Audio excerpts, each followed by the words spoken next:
السلام علیکم ورحمۃ اللہ وبرکاتہ۔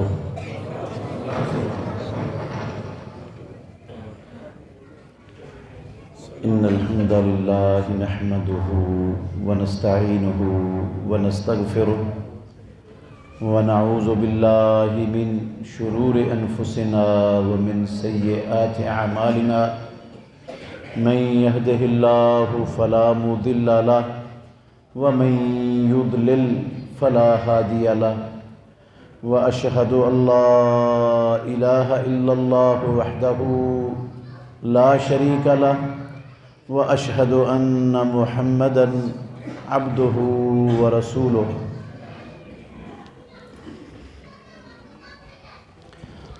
أما بعد فأعوذ بالله من الشيطان الرجيم۔ بسم اللہ الرحمن الرحیم۔ والذین هم علی صلواتهم یحافظون اولئک هم الوارثون الذین یرثون الفردوس هم فیہا خالدون۔ اور وہ لوگ جو اپنی نمازوں پر محافظت کرنے والے ہیں،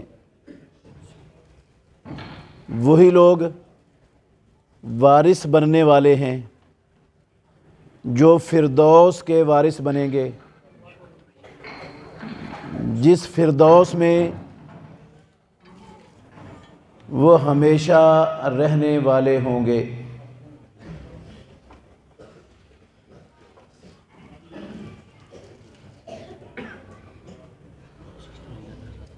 ہر قسم کی حمد و ثنا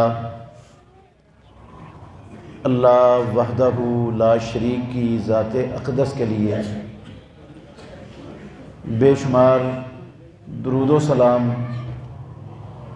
خاتم النبیین رحمت للعالمین محمد الرسول اللہ صلی اللہ علیہ وآلہ وسلم کی ذات گرامی کے لیے۔ عزیز بھائیوں، قابل احترام بزرگوں اور میری معزز مسلمان بہنوں،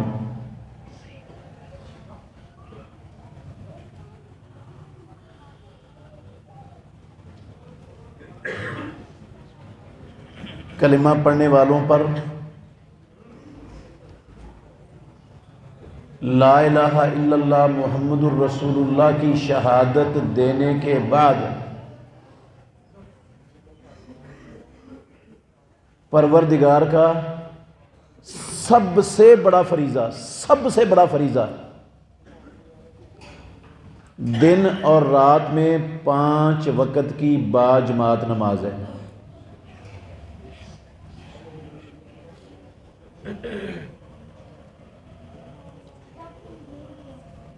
کتنا بڑا فریضہ ہے، آپ نے غور کرنا ہے تھوڑا سا اس پر۔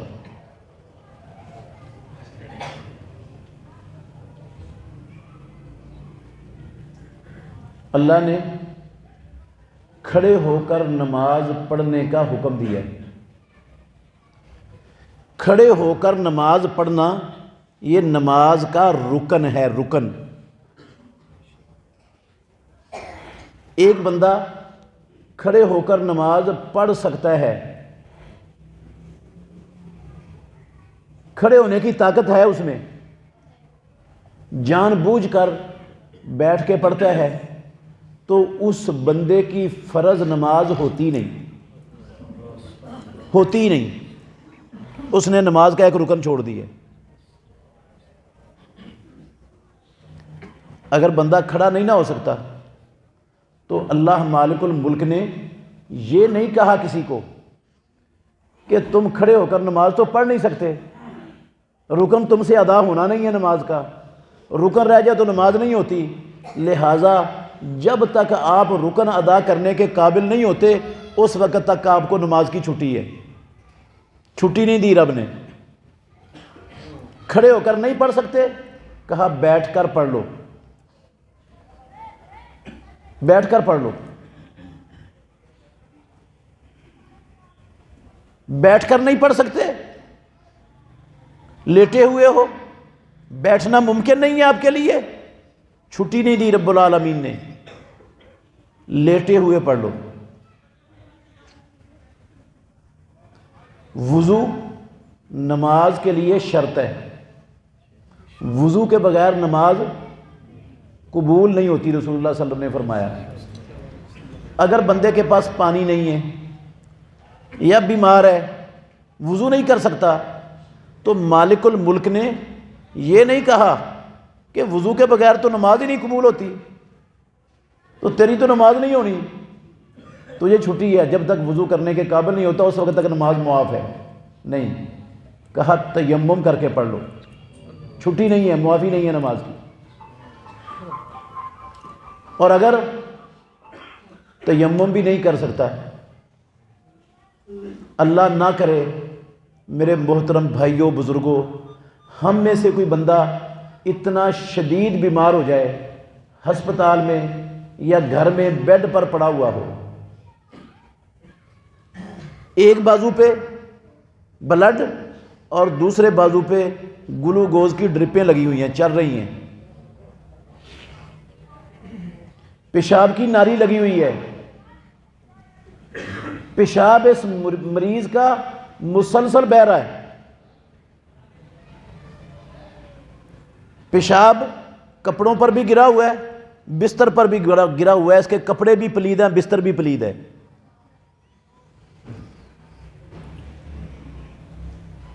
نماز کا ٹائم ہو گیا، اس بیمار کے پاس اس کے بستر کو، کپڑوں کو بدلنے والا کوئی نہیں ہے، اس کو وضو کروانے والا کوئی نہیں ہے، تیمم کروانے والا اس کے پاس کوئی نہیں ہے، اور یہ بیچارہ خود ہلنے جلنے سے قاصر ہے، مگر اس بندے کی عقل اور اس کے ہوش و حواس کام کر رہے ہیں۔ میں اللہ کے گھر میں بیٹھا ہوں، قسم ہے مجھے پیدا کرنے والے پروردگار کی، اس حالت میں پڑے مریض کو بھی پروردگار نے نماز چھوڑنے کی چھٹی نہیں دی۔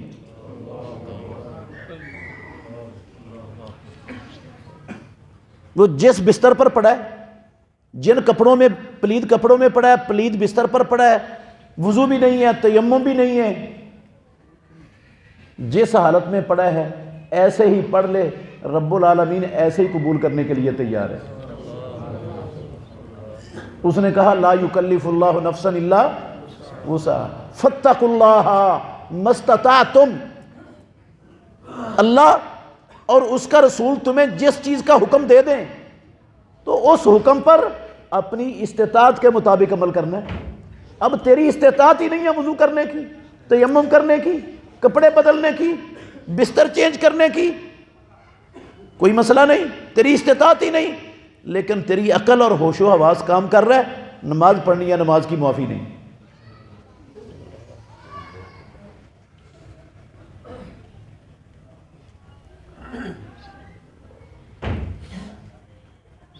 میرے بھائیوں، آپ غور کریں گے نا، دو قسم کے انسانوں کو اللہ نے نماز کی چھٹی دی ہے۔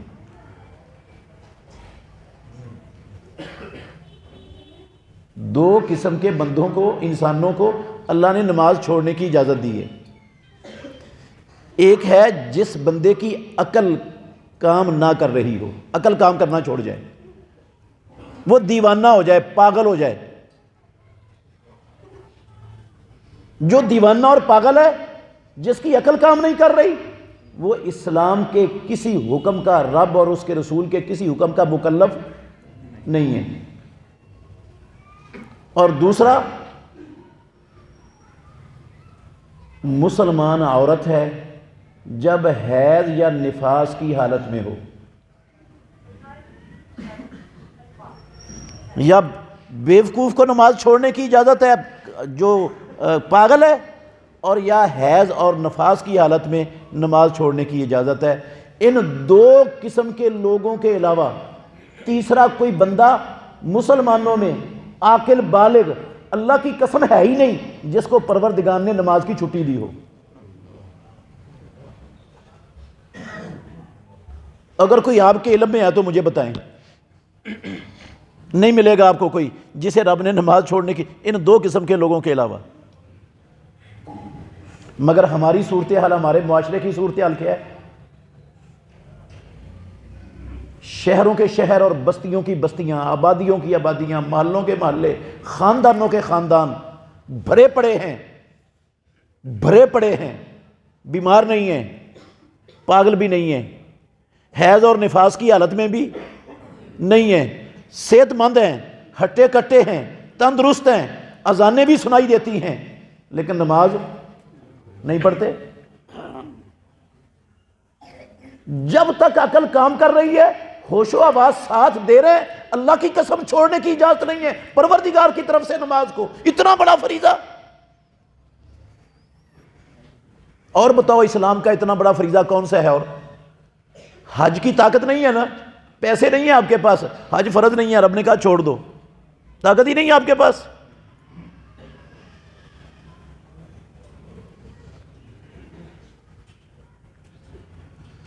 اللہ اکبر۔ نصاب کو پہنچا ہوا مال نہیں ہے آپ کے پاس، کوئی مسئلہ نہیں، زکوٰۃ آپ پر کوئی فرض نہیں ہے، چھوڑ دو، کچھ نہیں ہوتا۔ لیکن نماز تو کسی حالت میں معافی نہیں۔ کتنا بڑا فریضہ، ذرا غور کرنا، کتنا بڑا فریضہ، توجہ کرنا میرے بھائیوں۔ بندہ اللہ کی زمین پر اللہ کے دین کو غالب کرنے کے لیے اللہ کے دشمنوں سے لڑ رہا ہے۔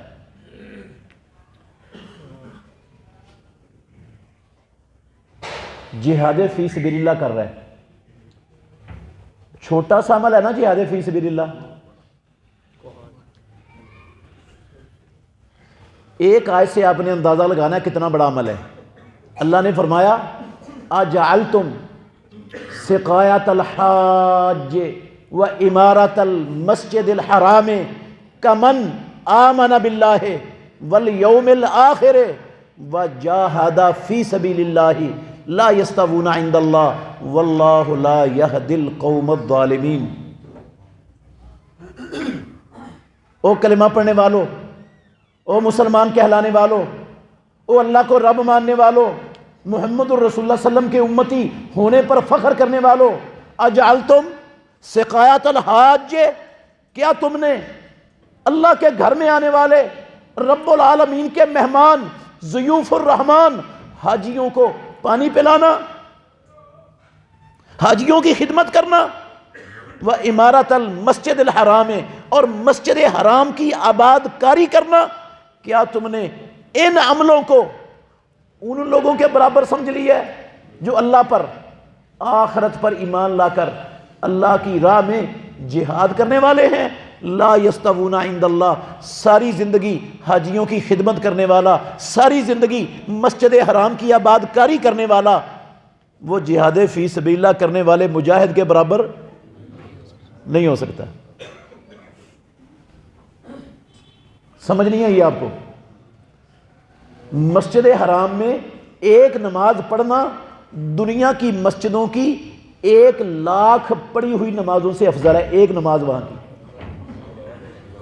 ہم پاکستان کی مسجدوں میں زندگی میں گن کر 1,00,000 نمازیں پڑھیں، قسم ہے اللہ رب العالمین کی، مسجد حرام کی ایک نماز ان مسجدوں میں پڑھی ہوئی 1,00,000 نمازوں سے اکیلی افضل ہے۔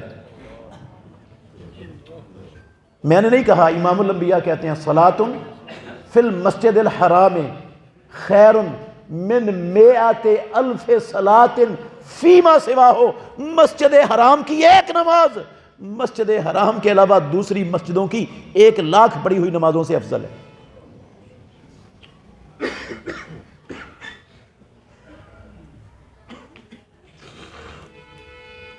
میرے محترم بھائیوں، ساری زندگی موقع مل رہا ہے مسجد حرام کے اندر نمازیں پڑھنے کا، جہاں ایک نماز 1,00,000 سے افضل ہے، اور صرف نمازیں نہیں پڑھ رہا، صرف نمازیں نہیں پڑھ رہا، بیت اللہ کا طواف بھی کر رہا ہے، حجر اسود کو بوسے بھی دے رہا ہے، عمرہ بھی کر رہا ہے، مسجد حرام کے اندر اعتکاف بیٹھ رہا ہے۔ یہ ہے مسجد حرام کی آباد کاری، مسجد حرام کی آباد کاری کرنے والا، حاجیوں کو پانی پلانے والا، وہ جہاد فی سبیل اللہ کرنے والے کے برابر؟ ہاں، یہ جو اتنا بڑا عمل کر رہا ہے یہ جہاد کرنے والے کے برابر نہیں، تو کوئی اور اسلام کا عمل ایسا ہوگا کہ وہ کرنے والا جہاد کرنے والے کے برابر ہو جائے؟ ہاں، کوئی ایسے بڑا عمل ہے؟ ایسے اسی لیے صحیح بخاری میں حدیث ہے، رسول مکرم صلی اللہ علیہ وسلم سے پوچھا، اللہ کے نبی دلانی علی عمل یعدل الجہاد فی سبیل اللہ، مجھے کوئی ایسا عمل بتائیے جو جہاد فی سبیل اللہ کے برابر ہو۔ یہ نہیں کہا جو جہاد فی سبیل اللہ سے افضل ہو، آپ نے فرمایا، سوال کیا جو برابر ہو وہ عمل بتاؤ۔ آپ نے کیا کہا؟ لا اجدو، سوال کرنے والے میں اللہ کا آخری نبی، میں محمد صلی اللہ علیہ وسلم ایسا کوئی عمل آسمانوں والے رب کے دین میں نہیں پاتا ہوں جو جہاد فی سبیل اللہ کے برابر ہو۔ اس نے دوبارہ سوال کیا، آپ نے دوبارہ کہا لا اجدو، میں نہیں پاتا، ایسا کوئی عمل نہیں ہے اسلام میں۔ اس نے تیسری مرتبہ سوال کیا، آپ نے کہا لا اجدو۔ اس نے چوتھی مرتبہ پوچھا، بخاری کی حدیث ہے۔ آپ نے پھر کیسے سمجھایا؟ آپ نے کہا اچھا یہ بتا، جب مجاہد جہاد کرنے کے لیے نکل جائے اپنے گھر سے، اور تو بھی اپنے گھر سے نکل کر اپنی مسجد میں آ جائے، اور اس کے واپس آنے تک تو قیام ہی کرتا رہے، تھکے ہی نہ، اور اس کے واپس آنے تک روزے ہی رکھتا رہے، روزے کا ایک دن بھی اس کے واپس آنے تک ناگا نہ کرے۔ اس نے کہا اللہ کے نبی اس کی کون طاقت رکھتا ہے، 24 گھنٹے مصلے پر ہی کھڑا رہے، تھکے ہی نہ، اور مسلسل روزے رکھی جائے، کون طاقت رکھتا ہے اس کی؟ پیارے پیغمبر کا مطلب تھا اگر اس کی طاقت نہیں نہ رکھتے تو پھر جہاد فی سبیل اللہ کے برابر بھی کوئی عمل نہیں ہو سکتا۔ ویسے اب تھوڑا سا غور کریں گے نا تو بات سمجھ بھی آئے گی آپ کو۔ جہاد فی سبیل اللہ کا جو عمل ہے نا، وہ بندے کی ذات کے لیے نہیں ہوتا، وہ کس کے لیے ہوتا ہے؟ اللہ کی زمین پر اللہ کے دین کے غلبے کے لیے، جھوٹے خداؤں کی خدائیوں کو توڑنے کے لیے، مظلوموں کو ظلم سے نجات دلانے کے لیے، ظالموں کو ظلم سے روکنے کے لیے۔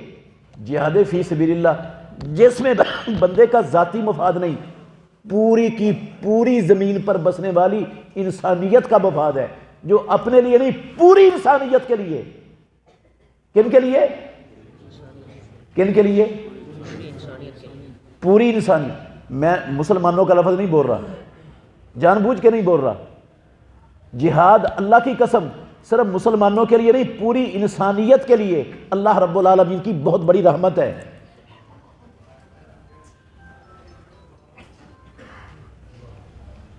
اتنا بڑا عمل جہاد، بندہ مجاہد الہ کلمت اللہ کے لیے اللہ کے دشمنوں کے خلاف میدان جنگ میں برسر پیکار ہے، لڑ رہا ہے، جہاد ہو رہا ہے، دشمن کی طرف سے گولیوں کی بچھاڑ ہو رہی ہے، اوپر سے اس کے طیارے بم گرا رہے ہیں، نیچے سے بارودی سرنگیں پھٹ رہی ہیں، انسانوں کے اعضاء کٹ کٹ کے بکھر رہے ہیں، لاشیں گر رہی ہیں۔ اس حالت میں اور میرے بھائیوں، میں نماز کی اہمیت سمجھانے کے لیے بات کر رہا ہوں آپ کو۔ ہم نے کیا سمجھا ہوا نماز کو زندگی میں؟ توجہ کرنا، کتنا بڑا اسلام کا فریضہ، جہاد ہو رہا ہے، اس حالت میں بھی پروردگار نے نماز کا وقت ہو گیا، نماز چھوڑنے کی چھٹی، نماز چھوڑنے کی اللہ کی قسم نہیں چھٹی دی۔ کیا کہا پروردگار نے؟ کیا کہا؟ فَإِنْ خِفْتُمْ فَرِجَالًا أَوْ رُكْبَانًا۔ اے میرے محمد صلی اللہ علیہ وسلم اور آپ کے امتیوں، کلمہ پڑھنے والوں، اگر تم میدان جنگ میں ہو، خوف کی حالت ہو، دشمن سامنے کھڑا ہو، بارود برس رہا ہو آپ پر، نماز کا ٹائم ہو جائے، وہاں بھی نماز چھوڑنے کی اجازت۔ فرجالن اور رکبانن، پیدل چل رہے ہو، رینگ رہے ہو، گھوڑے پر، گدھے پر، ٹینک پر، توپ پر سوار ہو، منہ کعبے کی طرف ہے، نہیں ہے، جس حالت میں بھی ہو نماز چھوڑنے کی چھٹی نہیں، نماز پڑھنی ہے۔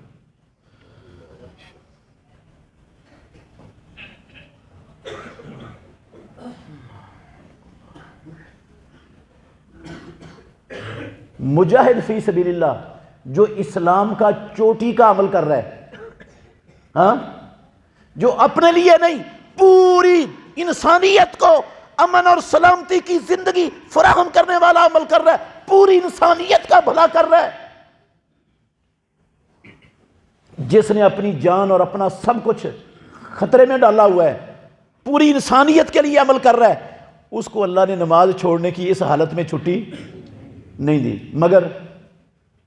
مگر میرے بھائیوں، ہمارے مسلمانوں کو، دکانداروں کو تو سب کو اللہ نے چھٹی دی ہوئی ہے کہ یہ دکان کا گاہکی کا ٹائم ہے، آپ کو چھٹی ہے، آپ نماز نہ بھی پڑھو گے تو کوئی فرق نہیں پڑتا۔ وہ مجاہد کو چھٹی نہیں، وہ چھوٹا سا عمل کر رہا ہے، آپ یہ دکان چلا کر بہت بڑا دنیا کا سب سے اونچا عمل کر رہے ہو، آپ کو چھٹی؟ دل کرے پڑھ لو، دل کرے نہ پڑھو۔ مجاہد کو چھٹی نہیں، یہ ٹکے کی نوکریاں، ملازمتیں، یہ دفاتر میں کام کرنے والے سارے کلمہ پڑھنے والے اللہ کی قسم پکی چھٹی لے کے بیٹھے ہوئے ہیں رب سے نماز کی۔ میں صحیح کہہ رہا ہوں یا غلط کہہ رہا ہوں؟ پکی نماز کی چھٹی لے کے بیٹھے ہوئے ہیں، اذانیں ہوتی ہیں، کان پر جوں تک نہیں رینگتی، احساس بھی نہیں ہوتا مجھے میرے پیدا کرنے والے، میرے خالق و مالک، میرے پروردگار پالنہار نے آواز دی ہے، مجھے بلا رہا ہے اپنے گھر میں۔ اللہ کی قسم کبھی سوچ بھی نہیں پیدا ہوئی۔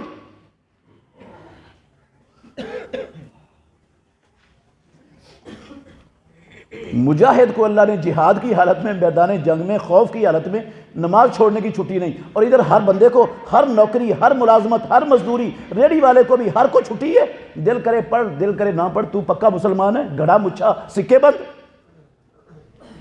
جنت تیری ہے، تو نے کلمہ پڑھا ہے، تو عاشق رسول ہے، تو غلام مصطفیٰ ہے۔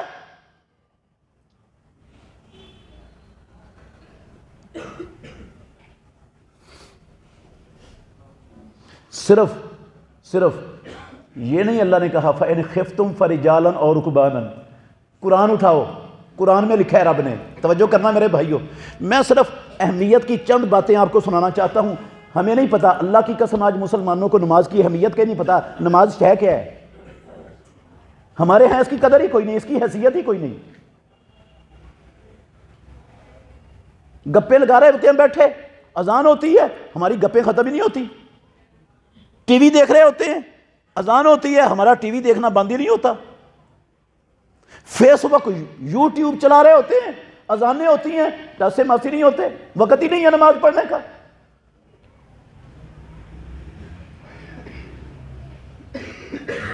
کیا کہا پروردگار نے؟ سنو، قرآن ہے، وَإِذَا كُنْتَ فِيهِمْ فَأَقَمْتَ لَهُمُ الصَّلَاةَ، اے کائنات کے امام، خاتم النبیین، رحمت للعالمین، وَإِذَا كُنْتَ فِيهِمْ، جب آپ بھی ان کے اندر موجود ہوں، میدان جنگ ہو، سامنے دشمن ہو، دشمن آپ پر بارود برسا رہا ہو، تو کرنا کیا ہے؟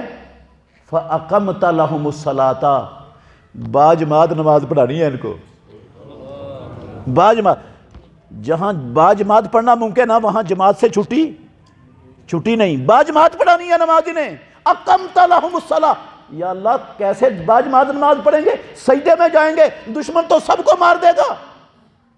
رب نے طریقہ بتایا، اللہ کی قسم خود قرآن میں طریقہ، ساری نماز کا طریقہ رب نے قرآن میں نہیں اتارا، یہ میدان جنگ میں جماعت کروانے کا طریقہ رب نے قرآن میں نازل کر دی ہے۔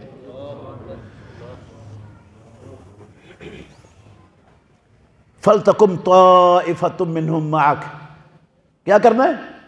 اپنے مجاہدوں کی، ان مسلمانوں کی دو گروہ، دو پارٹیاں بنا لو، ایک پارٹی آپ کے پیچھے آ کر کھڑی ہو جائے، دوسری اسلحہ لے کر دشمن کے سامنے کھڑی ہو جائے، وہ لڑے، یہ نماز، آپ ان کو نماز پڑھا رہے ہو اور ایک گروہ آپ میں سے کیا کر رہا ہو؟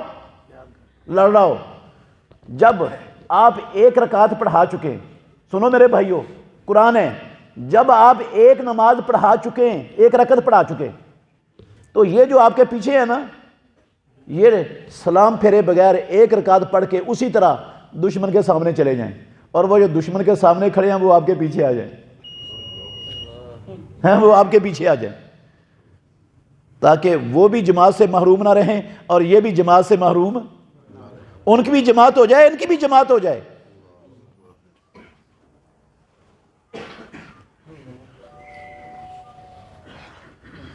اللہ اکبر،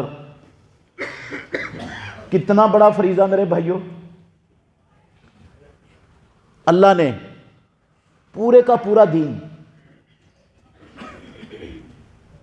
مکے میں اتارا اور مدینہ طیبہ میں اتارا، ایسے ہی ہے نا؟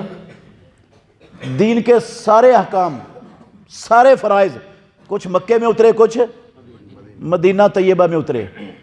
نماز اللہ رب العالمین نے نہ مکے میں اتاری، اللہ کی قسم نہ مدینے میں اتاری۔ جب نماز دینی تھی نا آپ کو، اور آپ کی امت پر نماز فرض کرنی تھی، تو اللہ نے مکے مدینے کی بجائے رسول اللہ صلی اللہ علیہ وسلم کو 7 آسمانوں کے اوپر سدرۃ المنتہا پر بلا کر نماز فرض کی۔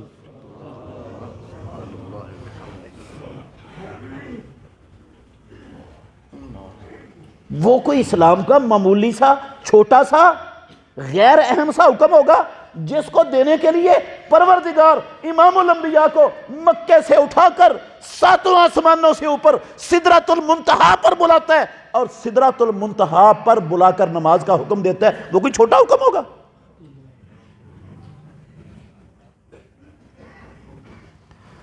اللہ اکبر، کتنا بڑا فریضہ۔ اللہ کی قسم مسلمان امت کو احساس نہیں ہے کتنا بڑا فریضہ۔ اللہ کے نبی پر 5 نمازیں فرض ہو گئیں، آپ کی امت پر 5 نمازیں فرض ہو گئیں۔ اللہ کے گھر میں بیٹھا ہوں، دیانتداری سے، ذمہ داری سے کہتا ہوں، کچی بات نہیں کروں گا، بغیر دلیل کے انشاءاللہ بات کرنے کا قائل نہیں ہوں، کوئی کچی بات کر کے نہیں جاؤں گا آپ کے سامنے۔ پیارے پیغمبر واپس پہنچے مکے میں، 7 آسمانوں سے اوپر سے نمازیں لے کر واپس پہنچے۔ واپس پہنچنے سے لے کر آخری دم تک قسم ہے مجھے پیدا کرنے والے پروردگار کی، امام الانبیاء محمد الرسول اللہ کی زندگی میں ایک نماز بھی نہیں چھوٹی۔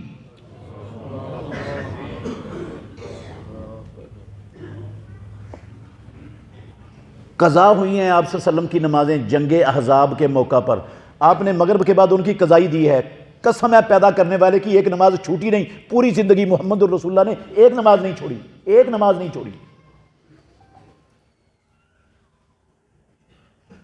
کس نے نہیں ایک نماز چھوڑی؟ ہاں،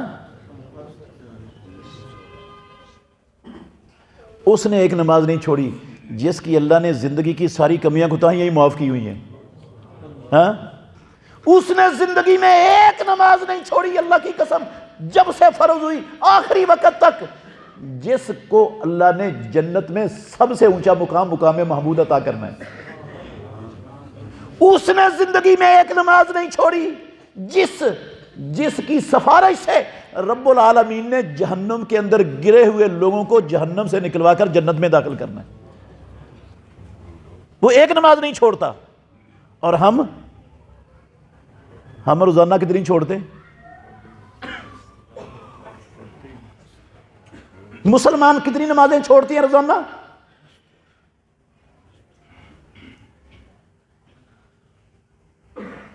بیمار ہو گئے پیارے پیغمبر محمد رسول، اندازہ لگانا، بیمار ہو گئے امام الانبیاء، صحیح بخاری شریف کی حدیث کے لفظ ہیں، شدید تکلیف ہے رسول اللہ صلی اللہ علیہ وسلم کو، شدید تکلیف کی شدت سے سرور کونین تاجدار مدینہ بے ہوش ہو گئے، بے ہوش پڑے ہوئے ہیں۔ کچھ دیر بعد ہوش آیا نا، سب سے پہلے الفاظ رسول مکرم صلی اللہ علیہ وسلم کی زبان پر یہ تھے، اصلی الناس ہو، کیا جماعت ہو گئی؟ کیا لوگوں نے نماز پڑھ لی؟ ہماری ماں عائشہ ام المومنین رضی اللہ عنہا، توجہ کرنا میرے بھائیوں، ہماری ماں عائشہ رضی اللہ عنہا کہتی ہیں لا ہم ینتظرونک، نہیں اللہ کے نبی لوگ آپ کے منتظر ہیں، نماز نہیں پڑھی لوگوں نے، آپ کا انتظار ہو رہا ہے جماعت کے لیے۔ رسول اللہ صلی اللہ علیہ وسلم نے پانی منگوایا، پانی لایا گیا، ٹب آپ کے پاس رکھ دیا۔ صحیح بخاری کے الفاظ کا ترجمہ کر رہا ہوں صرف، پیارے پیغمبر اٹھ کر بیٹھ گئے، آپ نے ٹب سے پانی لے کر غسل کیا، غسل کر کے نماز کے لیے اٹھے، دوبارہ بے ہوشی طاری ہو گئی، پھر گر پڑے۔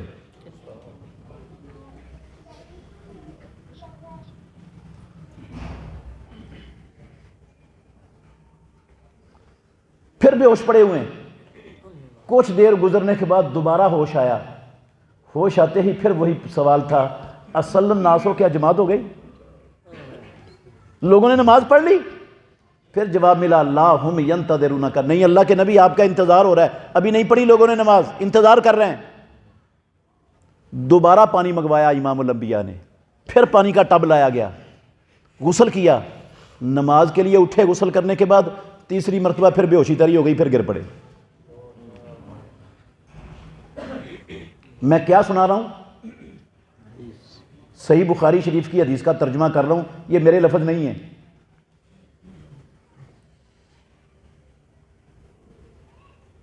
آپ ماشاءاللہ سارے سمجھدار لوگ ہیں، مجھے دیانتداری سے بتانا، انسان معمولی تکلیف سے بے ہوش ہوتا ہے؟ ہاں؟ کب بے ہوش ہوتا ہے انسان؟ جب تکلیف برداشت سے باہر ہو جائے، شدید تکلیف ہو۔ اس کا مطلب ہے امام الانبیاء کو شدید ترین تکلیف تھی، بار بار بے ہوشی طاری ہو رہی تھی آپ پر، اور اس حالت میں خاتم النبیین محمد الرسول اللہ صلی اللہ علیہ وسلم کو، اور میرے محترم ملتان کے رہنے والے مسلمان بھائیوں، فکر کس چیز کی تھی؟ کاروبار کی، دکان کی، فیکٹری کی؟ کس کی فکر تھی؟ کس کو فکر تھی؟ خاتم النبیین کو، اللہ کی مخلوق میں سب سے زیادہ رب کے مقرب نبی کو نماز کی فکر اس حالت میں۔ کبھی ہمارے دل میں بھی نماز کی اتنی فکر پیدا ہوئی ہے زندگی میں؟ اللہ کے نبی کو اتنا فکر نماز کا، اتنی فکر؟ تیسری مرتبہ ہوش آیا، اٹھا لو صحیح بخاری کتاب الصلاۃ کے اندر حدیث ہے، تیسری مرتبہ ہوش آیا تو رسول اللہ صلی اللہ علیہ وسلم نے تکلیف کی شدت میں کچھ کمی محسوس کی، آپ نے محسوس کیا اب تکلیف کی شدت کچھ کم ہے، رسول اللہ صلی اللہ علیہ وسلم نے فرمایا مجھے مسجد میں لے جاؤ، یہ نہیں کہا ہسپتال لے جاؤ، ڈاکٹر کے پاس لے جاؤ، ایمرجنسی میں لے جاؤ، بڑی تکلیف ہے، ہاں یا ڈاکٹر کو بلا لو، حکیم کو لے آؤ۔ فکر اللہ کی قسم ہے اس حالت میں بھی کس کی؟ نماز کی نہیں، باجماعت نماز پڑھنے کی۔ کس کی فکر ہے؟ اکیلی نماز کی نہیں، جماعت کا پوچھ رہے ہیں۔ اصل الناس کا مطلب ہے جماعت ہو گئی، اس کا مطلب ہے جماعت کی فکر ہے امام الانبیاء کو۔ ایک کندھے کو سہارا دیا حضرت عباس رضی اللہ عنہ نے، دوسرے کندھے کو سہارا دیا حضرت علی رضی اللہ عنہ نے، پیارے پیغمبر کے دونوں کندھوں کو سہارا دے کر یہ دونوں رسول اللہ صلی اللہ علیہ وسلم کو لے جا رہے ہیں مسجد کی طرف۔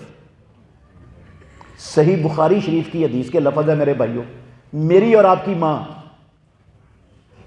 عائشہ صدیقہ طیبہ طاہرہ رضی اللہ عنہا بیان کر رہی ہیں، امام الانبیاء کے دونوں پاؤں زمین پر گھسڑتے جا رہے تھے اور زمین پر لینیں کھینچی جا رہی تھی، لینیں بنتی جا رہی تھیں، اتنی سخت نہیں تھی ابھی بھی، تکلیف کی شدت کے کم ہونے کے باوجود اتنی سخت نہیں تھی، امام الانبیاء خود اپنا پاؤں اٹھا کے آگے رکھ سکتے، دو بندوں کے سہارے سے گھسڑتے ہوئے پاؤں لے کر باجماعت نماز پڑھنے کے لیے جا رہے ہیں محمد الرسول اللہ صلی اللہ علیہ وسلم۔ کوئی چھوٹا سا حکم ہے نا یہ اللہ کا، کوئی معمولی سی شے ہے نا جس کے لیے اتنا اہتمام کر رہے ہیں کائنات کی اس حالت میں۔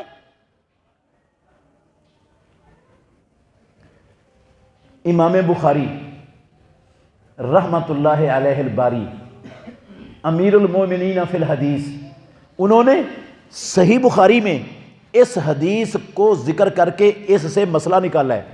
اس حدیث کے اوپر باب قائم کیا ہوا ہے. باب کیا قائم کیا ہے؟ سنو میرے بھائیو، امام بخاری کیا مسئلہ نکال رہے ہیں، امت کو کیا پہنچا رہے ہیں پیغام اس حدیث سے.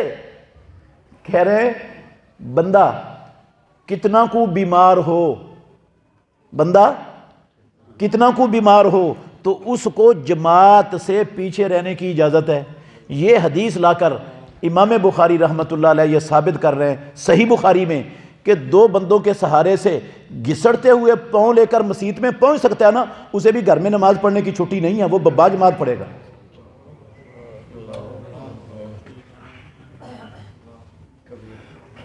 لَقَدْ كَانَ لَكُمْ فِي رَسُولِ اللَّهِ أُسْوَةٌ حسنہ کا یہ معنی نہیں. ہاں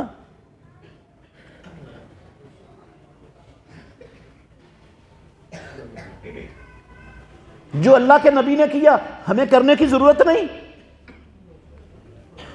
ہم ان سے زیادہ رب کے مقرب ہیں. وہ تو رب کا قرب جنت پانے کے لیے اتنا اہتمام کریں اور ہمارے کان پر جوں تک نہ رینگے، اذان سن کر بیٹھے رہیں اپنے کاروباروں میں، دنیا کے ٹکے ٹکے کے دھندوں میں.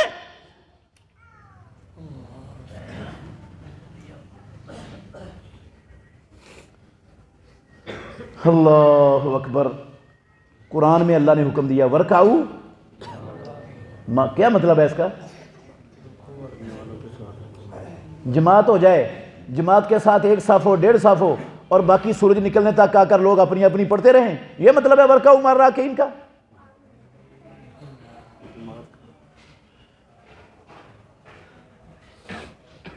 یہ مطلب ہے ورکعو مع الراکعین کا کہ باپ کہتا ہے میں جماعت سے پڑھاتا ہوں، تو دکان چلا، میں پڑھ کے آ جاؤں گا، پھر تو اپنی نماز پڑھ آنا. ہوتا ہے ایسا کہ نہیں؟ ہاں کہتے ہیں دکان بھی چلتی رہے اور نمازیں بھی ماشاءاللہ پڑھی جاتی رہے.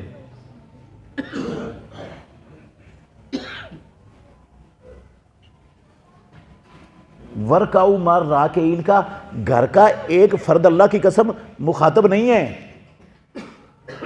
یہ ورکعو مع الراکعین اس کے اندر باریاں نہیں لگائیں پروردگار نے. یہ ورکعو مع الراکعین جس طرح باپ کو حکم ہے، جس طرح بیٹے کو حکم ہے، اللہ کی قسم ہر گھر کے فرد کو جو مرد ہیں ان کو حکم ہے ورکعو مع الراکعین. اذان ہو گئی، چھوڑ دو، شٹر ڈاؤن کر دو، اپنی دکانوں کے کاروبار روک دو، دھندے ختم کر دو، اپنے چلتے ہوئے قلم روک دو، اپنے دفاتر میں اپنی ٹیوشنیں اور ہر شے بند کرو، چلو جا کر با جماعت نماز ادا کرو. ورکعو مع الراکعین.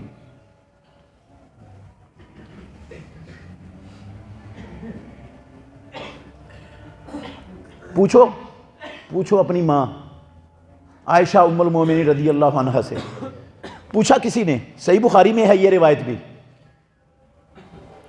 بھی صحیح بخاری کا ترجمہ کرنے لگا ہوں. اللہ کے نبی جب گھر میں ہوتے تھے تو آپ کی مصروفیت کیا ہوتی تھی؟ الفاظ پر غور کرنا. پوچھا ہماری ماں سے رسول اللہ صلی اللہ علیہ وسلم گھر میں ہوتے تھے تو آپ کی گھر میں مصروفیت کیا ہوتی تھی؟ باہر تو صحابہ دیکھتے تھے رسول صلی اللہ علیہ وسلم کی مصروفیات کو، ہر وقت آپ کے ساتھ ہوتے تھے، ان کو پتہ چلتا تھا باہر کیا مصروفیت ہے آپ کی. گھر میں تو گھر والے ہی دیکھ سکتے ہیں.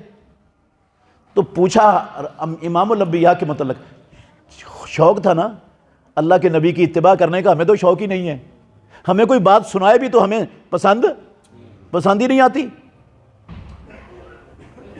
صحابہ کو شوق تھا ہمیں اللہ کے نبی کی زندگی کی ایک ایک چیز معلوم ہو، پتہ ہونا چاہیے کہ اللہ کے نبی نے ایک ایک قدم پر کیا کیا ہے، ہم بھی ویسا کریں. ادھر بھی تصور ہے ایسا، ہماری سوچ ہے ہمارے معاشروں میں. ہم تو کہتے ہیں اللہ کرے جھوٹی ہو جائے، یہ کسی کی بات سننا جھوٹی ہو جائے. جمعہ ہوتا ہے نا خطبہ ہفتے بعد، میں آپ کی بات نہیں کرتا، آپ اچھے ہیں، میں اپنی مسجد کی بات کرتا ہوں. جب جمعہ شروع ہوتا ہے نا اس وقت صف 1.5 صف 2 صفیں ہوتی ہیں، اور جب جمعہ ختم ہونے لگتا ہے نا پھر 20-30 صفیں فٹافٹ آ جاتی ہیں. کیا مطلب ہے اس کا؟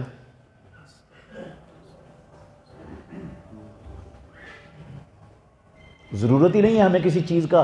اللہ کے نبی کی زندگی کے ایک ایک لمحے کا کیسے گزرا تھا ہمیں معلوم ہو جائے, ہمیں پتہ چل جائے. پیدا کرنے والے کی قسم ہے, میں نے ایسے لوگ دیکھے ہیں, سنے ہیں, میرے سامنے باتیں ہوئی ہیں. وہ کہتے ہیں نہیں پتہ نا تو تھوڑا بوجھ ہے, پتہ چل جائے گا تو کام اور خراب ہو جائے گا, پھر ڈبل سزا ہوگی. اس لیے بہتر یہی ہے سنو ہی نہ تاکہ پتہ ہی نہ چلے. سنو ہی نہ تاکہ پتہ ہی نہ چلے. اس وقت جاؤ جب ساری باتیں ہو چکے ہیں, کوئی بات تو پلے نہ پڑے گی, پلے نہیں پڑے گی, پتہ نہیں ہوگا تو پھر عذر ہو جائے گا, پھر بندہ بچ جائے گا, پھر کم عذاب ملے گا. اور اگر پتہ ہونے کے بعد نہ پڑا تو پھر تو کام خراب ہے. اس لیے سنتا ہی نہیں, وہ آتا ہی نہیں. آپ کی نہیں بات کر رہا, آپ اچھے ہیں انشاءاللہ. میں نے یہ کم ہی ایسی مسجدیں دیکھی ہیں. میں ادھر کرسی پر درس دینے کے لیے ماشاءاللہ مسجد بھری ہوئی تھی, اس لیے میں دل سے کہہ رہا ہوں آپ اچھے لوگ ہیں, میں آپ کی بات نہیں کر رہا.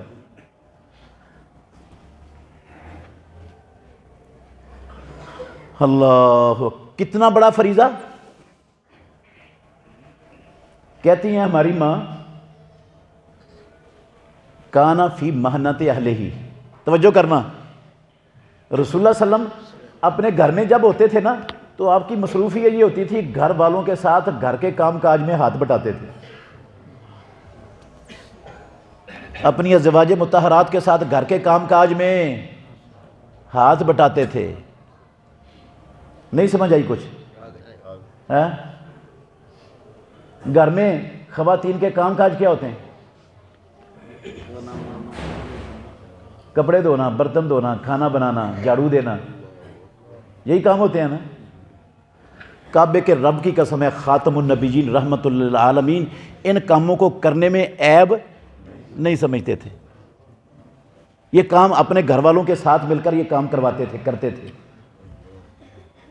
اور آج ہمارے معاشرے میں ہم سب سے بڑے ماننے والے ہیں نا اللہ کے نبی کے امتی, محب ہیں, حرمت رسول پر جان بھی قربان ہے, غلامی رسول میں موت بھی قبول ہے. سب سے زیادہ تو ہمارے ہم لگانے والے ہیں نا. ہماری صورتحال کیا ہے؟ بچہ شادی کی آپ نے اپنے بیٹے کی, بہو آ گئی آپ کے گھر میں. میں پھر کہتا ہوں آپ کی بات نہیں کر رہا, آپ اپنے اوپر نہ لینا یہ بات. میں امت کا رونا رونے لگا ہوں اللہ کی قسم. بہو گھر میں آ گئی, بیٹے نے اس کے ساتھ کھڑے ہو کر برتن دلوانا یا کپڑے دلوانا شروع کر دیے تو سب سے پہلا فتویٰ ماں باپ کی طرف سے آئے گا. کیا فتویٰ آئے گا؟ رن مرید ہو گیا ہے, ساڈا منڈا رن مرید ہو گیا. اور کئی کہیں گے یہ بیوی دے تھلے لگ گیا. میں نے اللہ کی قسم اپنی کانوں سے سنے لفظ. کئی کہتے ہیں اس ظالم بہو نے آتے ہی ہمارے بچے پر جادو کر دیے, اس نے جادو کر دیا ہمارے بچے پر. ہمارے معاشرے میں تصور کیا ہے؟ بہو لائی جاتی ہے بیٹی سمجھ کر نہیں, کام والی بنا کر لائی جاتی ہے. سوچ سب کی یہ ہوتی ہے اس نے آ کر گھر کے سارے کام کرنے, یہ نوکرانی ہے, کام والی ہے. اس نے آ کر دیوروں کی بھی خدمت کرنی ہے, جیٹھوں کی بھی خدمت کرنی ہے, نندوں کی بھی خدمت کرنی ہے, گھر کے سارے کام اس نے کرنے ہیں, باقی سب وہ افسر ہیں اس پر, اور یہ نوکرانی بن کر. کعبے کے رب کی قسم ہے یہ گندی گھٹیا سوچ ہندوؤں سے ہمارے بڑوں میں آئی اور ہم اس سوچ کو لے کر بیٹھے ہوئے ہیں آج تک. کبھی نہیں سوچتے یہ بھی کسی کی بیٹی ہے اور میرے پاس بھی بیٹی ہے. اگر میری بیٹی کے ساتھ اس کے سسرال میں گھر کے جا کر یہ سلوک ہو تو میرے دل پر کیا بیتے گی؟ وہ کسی کی بیٹی نہیں, میں اس کے ساتھ کیا سلوک کر رہا ہوں, ہمارے گھر میں اس کے ساتھ کیا سلوک ہو رہا ہے. جیسا سلوک ہم لوگوں کی بیٹیوں سے کریں گے ان سے پھر اپنی بیٹیوں کے لیے اچھے سلوک کی توقع رکھ سکتے ہیں؟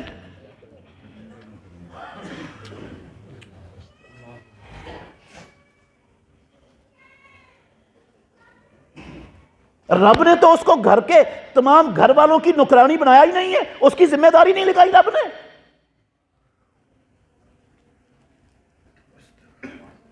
اچھا یہ تو بات ویسے ہی آ گئی بیچ میں. میں بتا رہا تھا, پوچھا اللہ کے نبی کی گھر میں مصروفیت کیا ہوتی تھی. میں یہ لفظ سنانا چاہتا تھا آپ کو. کہتی ہیں گھر والوں کے کام کاج میں ہاتھ بٹاتے تھے, فَإِذَا سَمِعَ الْأَذَانَ خَرَجَ، جو ہی اذان سنتے اللہ کی قسم ہر شے چھوڑ کر فوراً نماز کے لیے نکل جاتے، ہر شے چھوڑ دیتے، جس کام میں ہوتے اسی وقت اس کام کو بند کرتے اور نماز کی تیاری میں لگ جاتے، نماز کے لیے نکل پڑتے۔ کون؟ امام الانبیاء محمد الرسول اللہ صلی اللہ علیہ وسلم۔ ایک روایت میں یہ لفظ ہے، یہ پہلے لفظ صحیح بخاری کے ہیں، یہ دوسرے لفظ بھی صحیح حدیث سے ثابت ہیں۔ ایک روایت میں یہ لفظ ہیں، کہتی ہیں ام المومنین عائشہ رضی اللہ عنہا، ہمیں ایسا لگتا اذان کے بعد جیسے ہم رسول اللہ صلی اللہ علیہ وسلم سے اجنبی لوگ ہیں، ہمارے ساتھ کوئی جان پہچان ہی نہیں ہے، رسول اللہ صلی اللہ علیہ وسلم کی کوئی تعلق ہی نہیں ہے ہمارے ساتھ، آپ کی پوری توجہ، پورا دھیان، ہر شے اللہ کی قسم وہ اذان کے بعد نماز کی طرف۔ کبھی ہمارے معاشرے میں، ہمارے دلوں میں بھی یہ چیز پیدا ہوئی؟ ہم تو اذانیں سنتے ہیں، کان پر جوں تک نہیں رینگتی ہمارے، ٹس سے ماسے نہیں ہوتے، جس کام میں لگے ہوتے ہیں اس کو چھوڑنا ہم جو ہے نا سمجھتے ہیں اس کام کو بند کر دیا، روک دیا تو ہمارا کیا ہو جائے گا؟ نقصان ہو جائے گا، ہمارا وقت ضائع ہو جائے گا۔ نماز پڑھنے کے لیے جائیں گے تو کیا ہو جائے گا؟ وقت۔ کعبے کے رب کی قسم ہے، مسلمان امت کی بات کر رہا ہوں، کلمہ پڑھنے والوں کی، اہل حدیثوں کی، وہ نماز پڑھنے کو اپنے وقت کا ضیاع سمجھتے ہیں، وقت کا ضیاع سمجھتے ہیں۔ دکان میں بیٹھے ہوئے ہیں، وقت ضائع نہیں ہو رہا، کام آ رہا ہے۔ فیس بک، یوٹیوب چلا رہے ہیں، وقت ضائع نہیں ہو رہا، وقت کیا ہو رہا ہے؟ کام آ رہا ہے۔ دفتر میں بیٹھے، وقت کام آ رہا ہے۔ ریڑھی چلا رہے ہیں، وقت کام آ رہا ہے۔ مزدوری کر رہے ہیں، وقت کام آ رہا ہے۔ اذان کے بعد مسجد میں آ جائیں گے، کعبے کے رب کی قسم ہے مسلمانوں کی سوچ ہے ہمارا وقت ضائع ہو جائے گا۔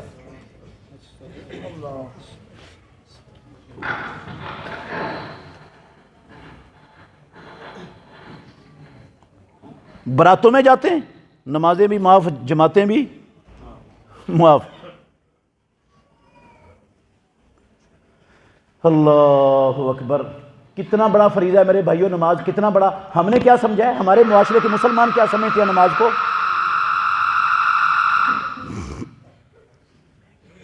ہم نے کیا سمجھا ہوا ہے نماز کو؟ غور کریں کتنا بڑا فریضہ ہے۔ قرآن میں لکھا ہے رب نے، توجہ کرنا، بڑی پتے کی بات آپ کو بتاؤں گا، غور کریں گے تو نفع بڑا دے گا اللہ آپ کو اس بات پر۔ جنتی جنت میں چلے جائیں گے، جہنمیوں کو جہنم میں پھینک دیا جائے گا، فیصلہ ہو چکا ہوگا۔ وہ جو جنتی ہیں نا، وہ نیچے، جہنم، جنت اوپر ہے، جہنم نیچے۔ وہ نیچے جہنمیوں کو جہنم کی آگ کے اندر جلتا ہوا دیکھیں گے، پہچانیں گے کہ یہ فلانے صاحب، حاجی صاحب، اہل حدیث صاحب، عاشق رسول یہ جہنم کی آگ میں جل رہا ہے۔ اس کو کہیں گے ما سلککم فی سقر، سورہ مدثر ہے، اوے تمہیں جہنم میں کس نے ڈالا، کیوں جہنم کی آگ میں جل رہے ہو؟ کلمہ نہیں پڑھتے تھے، اہل حدیث نہیں تھے، اہل سنت نہیں تھے، عاشق رسول غلام مصطفیٰ ہونے کے دعوے دار نہیں تھے۔ ما سلککم، حج نہیں کرتے تھے تم؟ ما سلککم فی سقر، جہنم میں کیوں ڈالے گئے، کیوں جل رہے ہو؟ جواب کیا ملے گا؟ لم نکو من المصلین، جہنم میں اس لیے گئے کہ ہم نماز پڑھنے والوں میں سے نہیں تھے۔ قصور کیا ہے؟ کیوں جہنم میں گئے؟ نماز پڑھنے والوں میں سے نہیں تھے۔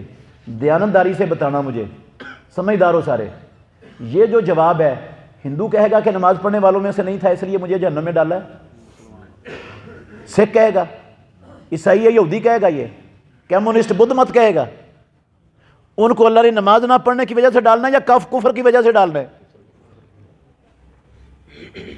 یہ جواب کون دے گا؟ یہ مسلمان جواب دے گا، لم نکو من المصلین، نماز پڑھنے والوں میں سے نہیں تھے، نماز پڑھنے والوں میں سے نہیں تھے۔ چند آیتیں چھوڑ کر آگے لفظ ہیں قرآن کے، یہ لفظ یاد رکھنا، میں مسئلہ جو سمجھانا چاہتا ہوں آپ کو۔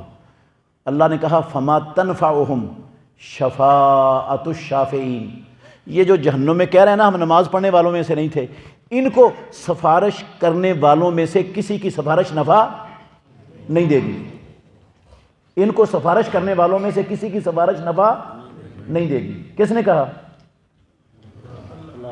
اللہ رب العالمین نے، قرآن ہے، ان کو سفارش کرنے والوں میں سے کسی کی سفارش نفع اس کا مطلب ہے کچھ لوگ ہوں گے جن کو سفارش کرنے والوں کی سفارش سے نفع ہوگا. ہوتا ہے سب جیسے کہ نہیں ہوتا؟ ان کو نہیں ہوگا، مطلب ہے کچھ لوگوں کو نفع. اور سفارش کرنے والے کون ہوں گے؟ جو بچے بلوغت سے پہلے فوت ہو جاتے ہیں وہ اپنے ماں باپ کی سفارش کریں گے. جو اللہ کی راہ میں شہید ہو جاتا ہے وہ 70 عزیزوں کی 72 عزیزوں کی سفارش کرے گا. اور اللہ کے فرشتے بھی سفارش کریں گے. جس جس کو رب سفارش کا اختیار دے گا وہ سفارش کرے گا. اور سب سے بڑی سفارش خاتم النبیین رحمت للعالمین محمد الرسول اللہ صلی اللہ علیہ وسلم کریں گے. سب سے بڑی سفارش آپ کی ہوگی. تھوڑا سا اشارہ کروں گا خلاصہ ایک حدیث کا، توجہ کرنا. امام الانبیاء نے کہا میں آؤں گا پروردگار کے عرش کے نیچے آ کر اپنی جبین رب کے سامنے سجدہ ریز ہو جاؤں گا، سر سجدے میں رکھ دوں گا اللہ کے عرش کے نیچے، اور اللہ کی ثنائیں حمدیں تعریفیں کرنا شروع کر دوں گا. وہ تعریفیں کروں گا سر سجدے میں رکھ کے رب کے عرش کے نیچے، جو ابھی مجھے معلوم نہیں ہے. اللہ مجھے وہی کر کے بتائے گا. میں وہ اللہ کی تعریفیں کروں گا جو مجھے ابھی آتی، رب وہی بتائے گا مجھے. اور سر سجدے سے اٹھاؤں گا ہی نہیں، اس وقت تک نہیں اٹھاؤں گا جب تک رب نہیں کہے گا اٹھا سر. پھر جب رب چاہے گا، رب کہے گا ارفع راسک سل توتا وشفا تو شفا، اے محمد صلی اللہ علیہ وسلم اٹھاؤ سر. سل توتا مانگو، کیا مانگتے ہو آپ کو دیا جائے گا. وشفا تو شفا، سفارش کرو آپ کی سفارش قبول کی جائے گی. اٹھاؤ سر. پیارے پیغمبر سر اٹھائیں گے سجدے سے، اور اللہ سے کیا مانگیں گے؟ مقام محمود نہیں مانگیں گے، جنت نہیں مانگیں گے، اپنے لیے، اپنی بیٹیوں کے لیے، اپنی بیویوں کے لیے کچھ نہیں مانگیں گے. کیا کہیں گے؟ امتی یا رب امتی، اے میرے پروردگار میرے امتی جہنم کی آگ میں جل گئے. میں نے بار بار کہہ رہا ہوں، میں کچی بات کرنے کا قائل نہیں ہوں، پکی حدیث سکے بند 100% سنا رہا ہوں آپ کو. اللہ حکم دے گا جن لوگوں کے دل میں جو کے دانے کے برابر، ایک روایت میں ہے گندم کے دانے کے برابر ایمان تھا دنیا میں، اللہ کے نبی نے سفارش کی ہے ان سب کو جہنم سے نکال کر جنت میں داخل کر دو.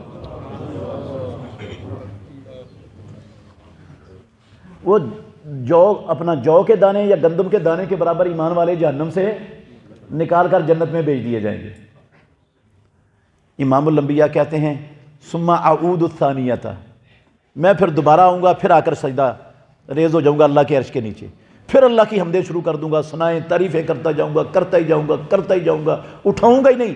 پھر اللہ کہے گا جب چاہے گا ارفع راسک اٹھاؤ سر، اے محمد صلی اللہ علیہ وسلم سل توتا مانگو آپ کو دیا جائے گا، وشفا تو شفا سفارش کرو آپ کی سفارش قبول کی جائے گی. پیارے پیغمبر پھر وہی سوال کریں گے امتی یا رب امتی، اے میرے پروردگار میرے امتی جہنم میں ابھی بھی جل رہے ہیں. پروردگار صحیح حدیث کے لفظ ہیں، کہیں گے جن لوگوں کے دل میں رائی کے دانے کے برابر ایمان تھا ان کو بھی جہنم سے نکال دو. دنیا میں جن کے پاس رائی جتنا ایمان تھا ان کو بھی جہنم سے نکال دو، وہ بھی نکال کر جنت میں داخل کر دیے جائیں گے. صحیح بخاری کی حدیث ہے.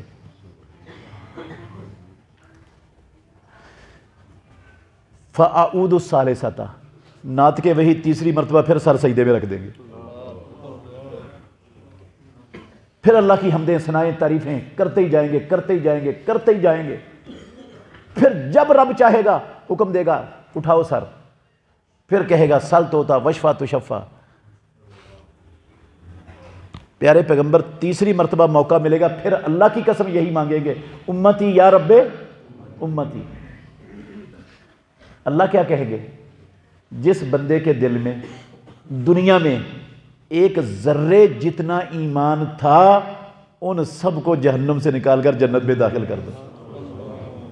اللہ کی قسم دنیا میں ذرے کے برابر ایمان رکھنے والے پیارے پیغمبر کی سفارش سے جہنم سے نکال کر جنت میں داخل کر دیے جائیں گے.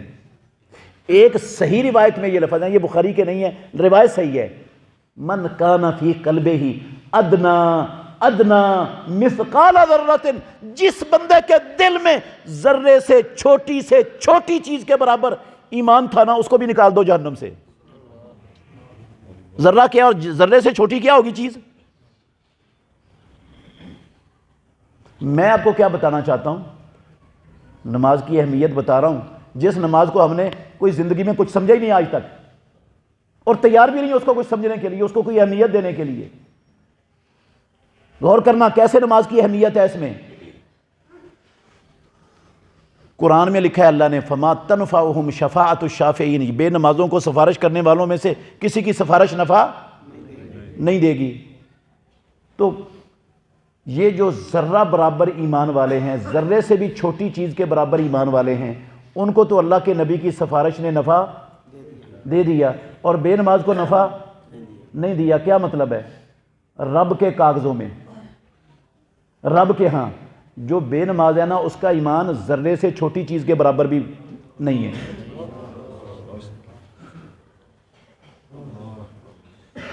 کوئی فائدہ نہیں، اللہ کی قسم کوئی فائدہ نہیں اس ایمان کا جس میں نماز نہیں۔ بنو ثقیف کا ایک بندہ آیا امام الانبیاء کے پاس، مسند امام احمد کی صحیح حدیث، کہنے لگا اللہ کے نبی کلمہ پڑھنا چاہتا ہوں، بیعت کر کے مسلمان ہونے لگا ہوں، ہاتھ کرو۔ آپ نے ہاتھ آگے کیا، کہتا ہے ایک شرط لگانا چاہتا ہوں۔ آپ نے میرا بتاؤ کیا شرط ہے؟ کہتا ہے اللہ اکبر، روزے بھی رکھوں گا، حج بھی کروں گا، جہاد بھی کروں گا، سب کچھ کروں گا، نماز کی چھٹی مل جائے، نماز نہیں پڑھوں گا میں، نماز کی چھٹی دے دیں، باقی سارا اسلام پر چلوں گا، نماز کی چھٹی مل جائے۔ امام الانبیاء نے کہا، یہ لفظ ہے رسول اللہ صلی اللہ علیہ وسلم کے، لا خیرہ فی دین لا رکوع فی ہے۔ اب بنو ثقیف کے مسلمان ہونے کا ارادہ کرنے کے آنے والے، نماز کی چھٹی مانگنے والے، جس دین میں نماز نہیں، وہ دین ایک ٹکے کا نہیں، ایک ٹیڑی پیسے کا نہیں ہے وہ دین۔ ہم نے کیا سمجھا نماز کو؟ قرآن اٹھا لو یار، قرآن اٹھا لو، دوسرے پارے کا پہلا صفحہ نکال لو۔ اللہ نے کہا وما کان اللہ لیضیع ایمانکم۔ یہ ایمانکم کس کو کہا اللہ نے؟ ایمان والوں کو نہیں کہا، یہ نماز کو کہا ہے۔ یہ کس کو کہا ہے؟ یہ نماز کو کہا ہے ایمانکم۔ یہ ایمان، اللہ کی قسم رب نے نماز کا نام ایمان رکھا ہے قرآن میں۔ وما کان اللہ لیضیع ایمانکم، رب ایسا نہیں ہے وہ تمہاری نمازوں کو ضائع کر دے۔ شان نزول کا پتہ ہے نا؟ مسلمانوں کا قبلہ تھا بیت المقدس، ہجرت سے پہلے بھی بیت المقدس تھا، لیکن مکے میں اللہ کے نبی بیت اللہ کی اس سائڈ پر کھڑے ہوتے تھے کہ بیت اللہ بھی سامنے اور بیت المقدس کی طرف بھی منہ ہوتا تھا۔ ہجرت کے بعد اب بیت اللہ کی طرف منہ کرنا ممکن نہیں تھا، اب منہ تھا بیت المقدس کی طرف۔ 16 ماہ مسلسل ہجرت کے بعد 16-17 ماہ بیت المقدس کی طرف منہ کر کے نماز پڑھتے رہے، لیکن پیارے پیغمبر کی خواہش تھی کہ اللہ بیت المقدس کی بجائے بیت اللہ کو مسلمانوں کا قبلہ بنا دے۔ اللہ نے آپ کی خواہش کو قبول کر کے حکم دے دیا قرآن کی ان آیتوں میں، یہ دوسرے پارے کے شروع میں، فَوَلِّ وَجْهَكَ شَطْرَ قَدْ نَرَىٰ تَقَلُّبَ وَجْهِكَ فِي السَّمَاءِ فَلَنُوَلِّيَنَّكَ قِبْلَةً تَرْضَاهَا فَوَلِّ وَجْهَكَ شَطْرَ الْمَسْجِدِ الْحَرَامِ وَحَيْثُ مَا كُنتُمْ فَوَلُّوا وُجُوهَكُمْ شَطْرَهُ۔ نماز بیت اللہ کی طرف منہ کر کے پڑھنا شروع ہو گئی۔ اب صحابہ پریشان ہو گئے۔ صحابہ کیا ہو گئے؟ پریشان ہو گئے۔ 17 مہینوں میں جو لوگ فوت ہو گئے مدینے میں آ کر، جو لوگ شہید ہو گئے، ان کی نمازوں کا کیا بنے گا؟ جنہوں نے بیت المقدس کی طرف منہ کر کے پڑھی ان کی تو نمازیں ضائع ہو گئی، وہ تو مارے گئے۔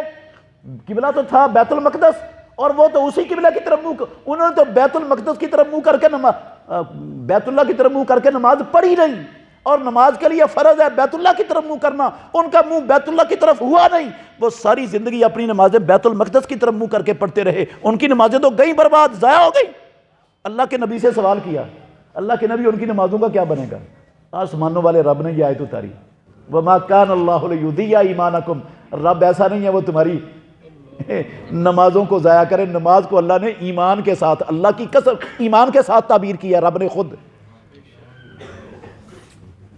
اس لیے امام الانبیاء نے کہا لا خیر فی دین لا رکوع فیہ، جس دین میں نماز نہیں وہ ایک ٹیڑی پیسے کا دین نہیں ہے. رب کو نہیں چاہیے وہ اسلام بغیر نماز والا.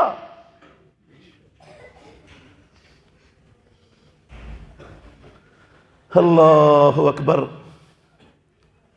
قرآن میں صاف صاف لکھا ہے رب العالمین نے، 11 نمبر آیت ہے سورہ توبہ کی، فَإِن تَابُوا وَأَقَامُوا الصَّلَاةَ وَآتَوُا الزَّكَاةَ فَإِخْوَانُكُمْ فِي الدِّينِ. اگر دنیا میں بسنے والے کفر شرک سے توبہ کر لیں، نماز قائم کریں، زکوٰۃ دیں، پھر دین میں تمہارے بھائی ہیں. اس کا مطلب ہے جو نماز نہیں پڑھتا وہ مسلمانوں کا دین میں بھائی نسب میں ہو سکتا ہے، ماں باپ دونوں کے ایک ہو سکتے ہیں، دادا پردادا دونوں کے ایک ہو سکتے ہیں، لیکن وہ دین میں بھائی نہیں. کس نے کہا دین میں بھائی نہیں؟ غلط کہا قرآن نے. اور دین میں بھائی نہیں کا مطلب کیا ہے؟ مسلمان ہے. اگر مسلمان ہوتا تو دین میں بھائی ہونا تھا، وہ تو مسلمان ہی نہیں. صحیح مسلم کے اندر امام الانبیاء کے الفاظ ہیں، بین العبد و بین الکفر ترک الصلاۃ. بندے اور کافر کے درمیان نماز کا فرق ہے. نماز پڑھتا ہے تو بندہ ہے رب کا، نہیں پڑھتا تو کافر ہے. غلط ہے بات رسول اللہ کی. عبداللہ بن شقیق تابعی ہیں عبداللہ بن شقیق. اللہ اکبر. کہتے ہیں رسول اللہ صلی اللہ علیہ وسلم کے صحابہ، مسلم شریف کے اندر ہے یہ اثر صحیح سند کے ساتھ، کہتے ہیں رسول اللہ کے سارے صحابہ اسلام کے کسی حکم کو چھوڑنے کو کفر نہیں سمجھتے تھے، نماز چھوڑنے والے کو کافر سمجھتے تھے. جو نماز چھوڑ دیتا تھا صحابہ اس کو مسلمان ہی نہیں مانتے تھے. صحابہ کو سمجھ نہیں آئی تھی نا اسلام کی، ہمیں زیادہ سمجھ آ گئی ہے. ہاں ہم بے نماز کا ماتھا بھی چومتے ہیں اپنے بچے کا، اس کو جیب خرچ بھی روزانہ دیتے ہیں، اس کی ہر جو ہے نا ضرورت، اس کی ہر خواہش پوری کرتے ہیں. وہ ایک بھی نماز نہ پڑھے ہمارے کان پر جوں تک نہیں ریگتی. ہم اس سے محبت کرتے ہیں. صحابہ اس کو مسلمان نہیں سمجھتے تھے. منافقین تھے مدینہ طیبہ میں کہ نہیں؟ کتنے تھے؟ بہت بڑی تعداد میں تھے، سینکڑوں کے حساب سے تھے منافقین. پیدا کرنے والے کی قسم اٹھا کے کہتا ہوں سارے کے سارے منافقین نمازیں پڑھتے تھے. کیا کرتے تھے؟ کیوں پڑھتے تھے؟ وہ تو کافر تھے. منافق کافر ہوتا ہے، وہ کیوں نمازیں پڑھتے تھے؟ اس لیے پڑھتے تھے نمازیں کہ ان کو پتا تھا اگر ہم نے نماز نہ پڑھی کسی نے ہمیں مسلمان ماننا نہیں، اور ہمارے نفاق کا بھانڈا بیچ چراہے پھوٹ جانا ہے. پتہ چل جانا ہے کہ یہ مفاد پرست لوگ ہیں، اسلام کا نام استعمال کر رہے ہیں، مسلمان نہیں. اس لیے اللہ کی قسم وہ نماز پڑھنے پر مجبور تھے. اس معاشرے میں مجبور تھے. قرآن میں اللہ نے ان کی نمازوں کا تذکرہ کیا ہے، وَإِذَا قَامُوا إِلَى الصَّلَاةِ قَامُوا كُسَالَىٰ يُرَاءُونَ النَّاسَ وَلَا يَذْكُرُونَ اللَّهَ إِلَّا قَلِيلًا وَمَا مَنَعَهُمْ أَن تُقْبَلَ مِنْهُمْ نَفَقَاتُهُمْ إِلَّا أَنَّهُمْ كَفَرُوا بِاللَّهِ وَبِرَسُولِهِ وَمَاتُوا وَهُمْ فاسقون.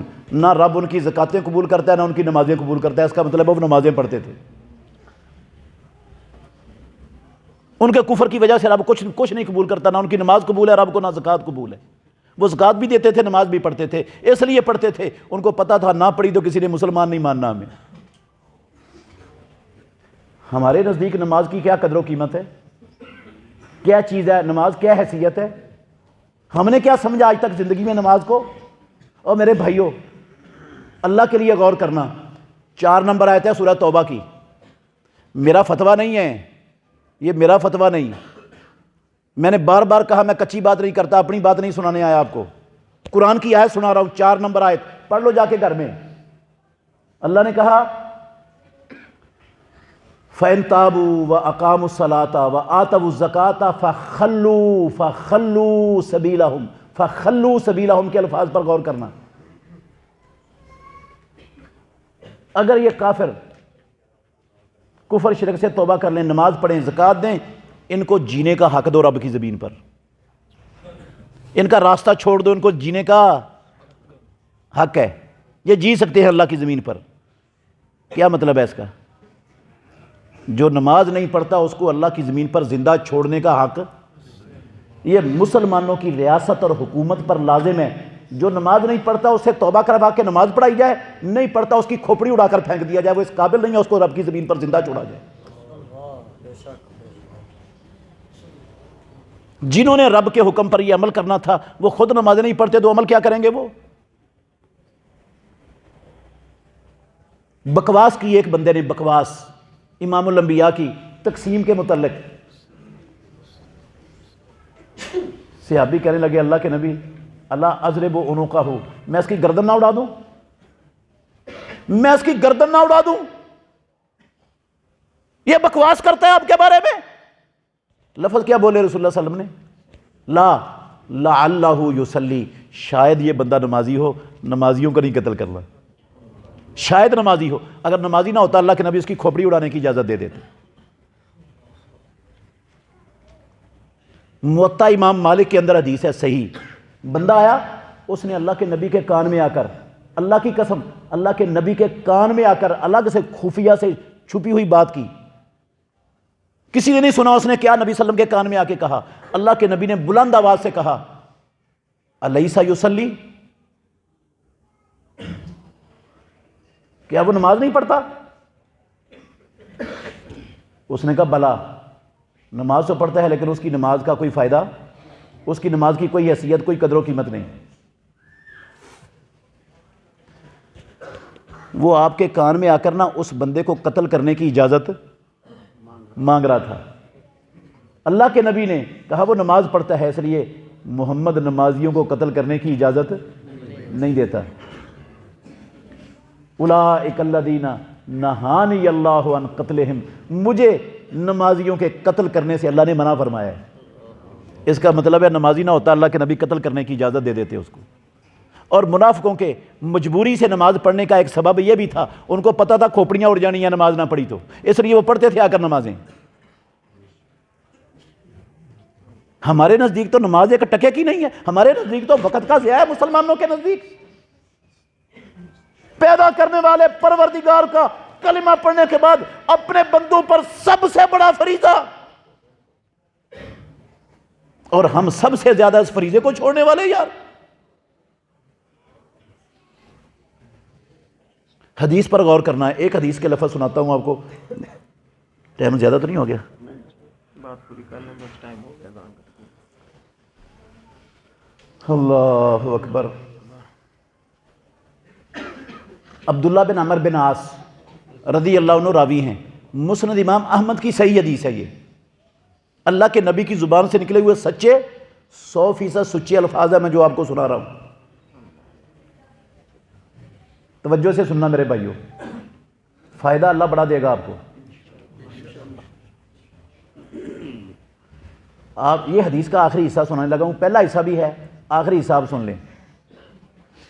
من لم یحافظ علیہا، جس بندے نے، اللہ نے دن رات میں اپنے بندوں پر 5 نمازیں مقررہ اوقات پر باجماعت فرض کی ہیں، جس بندے نے ان 5 نمازوں کی محافظت کی، اس کے لیے پیچھے بیان ہوا کیا ہوگا، چلو وہ بھی سنا دیتا ہوں۔ من حافظ علیہا، پیارے پیغمبر نے فرمایا جس نے ان نمازوں کی محافظت کی، کانت لہو نورن، قیامت کے اندھیروں میں یہ نمازیں اس کے لیے کیا بن جائیں گی؟ روشنی بن جائیں گی۔ وہ برہانن، اللہ کی عدالت میں یہ نمازیں اس کے لیے دلیل بن جائیں گی۔ وہ نجاتن، رب کی عدالت میں اس کے لیے نجات کا ذریعہ بن جائیں گی۔ اور یہی لفظ جو میں نے آپ کے سامنے سورہ مومنون کے پہلے رکوع کے آخری لفظ پڑھے ہیں، اس کا بھی یہی مطلب ہے، اولئک ھم الوارثون الذین یرثون الفردوس وهم فیہا خالدون والذین ھم علی صلواتہم یحافظون، جو نمازوں کی محافظت کرتے ہیں وہ وارث بننے والے ہیں جو فردوس کے وارث بنیں گے، جس فردوس میں ہمیشہ ہمیشہ رہنے والے ہوں گے۔ اور اس کے مقابلے میں تصویر کا دوسرا رخ رب نے نبی مکرم صلی اللہ علیہ وسلم نے دکھایا ہے، کہا وَمَن لَّمْ يُحَافِظْ عَلَيْهَا، او اہل حدیثوں، او ملتانیوں، او کلمہ پڑھنے والوں، ملم سن لو ملم یحافظ علیہا، جس نے پیدا کرنے والے پروردگار کی طرف سے 5 وقت باجماعت نماز کا اہتمام محافظت نہ کی۔ محافظت نہ کی کا مطلب کیا ہے؟ صرف صبح کی نماز پڑھ لی بس، باقی ساری سب کی چھٹی، یا دن میں 2 نمازیں پڑھ لی 3 کی چھٹی، یا دن میں 4 نمازیں پڑھ لی 1 کی چھٹی، یہ نماز کی محافظت؟ اذان سنی ہے، اذان سنی ہے میرے بھائیوں، باجماعت نماز پڑھ سکتا ہے اذان سن کر، نہیں پڑھتا نماز کی محافظت کرنے والا نہیں ہے۔ من لم یحافظ علیہا، اپنی مرضی سے پڑھتا ہے جب اس کا دل کرتا ہے، جماعت سے نہیں پڑھتا۔ من لم یحافظ علیہا، میرے لفظ نہیں، آپ کے نہیں، کسی مولوی صاحب کے نہیں، امام الانبیاء کی زبان سے نکلے ہوئے الفاظ، من لم یحافظ علیہا، جس بندے نے دن رات 5 وقت کی نمازوں کی محافظت نہ کی، لم تکن لہو نورن، یہ دن کی 1 2 3 4 نمازیں قیامت کے اندھیروں میں اس کے لیے روشنی نہیں بنے گی، ولا برہانن، یہ 3 4 نمازیں بھی اس کے لیے اللہ کی عدالت میں دلیل نہیں بنے گی، ولا نجاتن، اس کے لیے جہنم سے نجات کا ذریعہ نہیں بنے گی۔ اگر یہ الفاظ سننا میرے بھائیوں، اللہ کی قسم میرا لفظ نہیں ان میں کوئی بھی، پیارے پیغمبر کے لفظ ہیں، وَكَانَ مَعَ فِرْعَوْنَ وَقَارُونَ وَحَامَانَ وَأُبَيِّ بْنِ خَلْفٍ، جو نمازوں کی محافظت نہیں کرتے ایسے لوگ کل قیامت کے دن فرعون، قارون، حامان اور ابی بن خلف کی صاحب میں کھڑے ہوں گے۔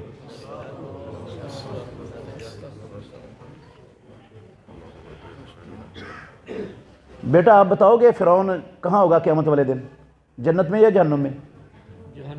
یہ چھوٹے چھوٹے بچوں کو بھی پتہ ہے اس نے جہنم میں جانا ہے۔ آپ مجھے صحیح صحیح بتائیں، پیارے پیغمبر کی زبان سے نکلے ہوئے لفظ غلط ہو جائیں گے؟ ہاں، ہمارا سب کا ایمان ہے، اگر ایمان یہ نہیں ہے نا تو پھر اپنے ایمان کی خیر منانی چاہیے۔ آسمان ٹوٹ سکتا ہے، ٹکڑے ٹکڑے ہو کر اللہ کی قسم زمین پر گر سکتا ہے، یہ زمین پھٹ سکتی ہے، یہ آپ کے مکانات، آپ کی دکانیں، دنیا کی ہر شے، پہاڑ ریزہ ریزہ ہو کے اللہ کی قسم ہوا میں اڑ سکتے ہیں، ساری کائنات کا نظام درم برم ہو سکتا ہے، لیکن محمد الرسول اللہ کی زبان سے نکلے ہوئے لفظ کبھی غلط نہیں ہو سکتے۔ ہے یقین اس بات پر؟ ہے یہ ایمان؟ امام الانبیاء نے کہا جس نے 5 وقت کی نمازوں کی محافظت نہ کی وہ قیامت کے دن فرعون، قارون، حامان، ابی بن خلف کی سب میں کھڑا ہوگا۔ میں بچ جاؤں گا 2 نمازیں پڑھ کے، 3 پڑھ کے، اور اپنی مرضی سے جماعت چھوڑ کر اللہ کے نبی کی بات کو جھوٹ ثابت کر دوں گا قیامت کے دن؟ کہاں کھڑے ہم؟ کیا کیفیت ہے ہماری؟ ذرا غور کریں ٹھنڈے دل سے، میں آپ کا دشمن نہیں ہوں، آپ کا بھلا چاہتا ہوں۔ کیا کیا ہم نے آج تک؟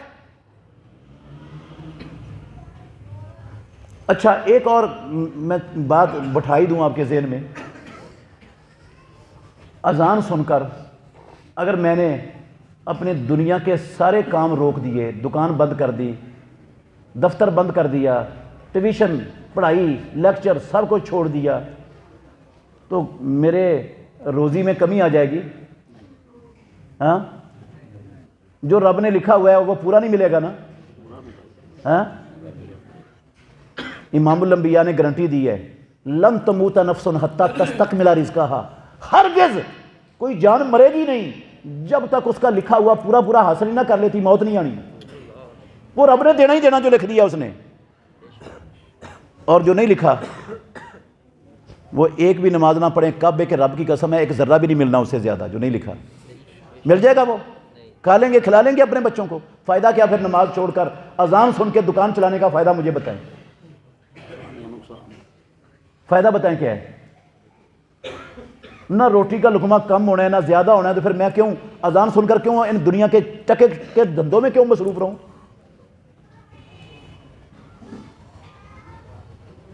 اگر میں رہتا ہوں نا تو صحیح بات ہے، میرا رب پر یقین اور ایمان نام کا ہے، صرف رب پر یقین اور ایمان کس کا ہے؟ نام کا ہے، کوئی نہیں۔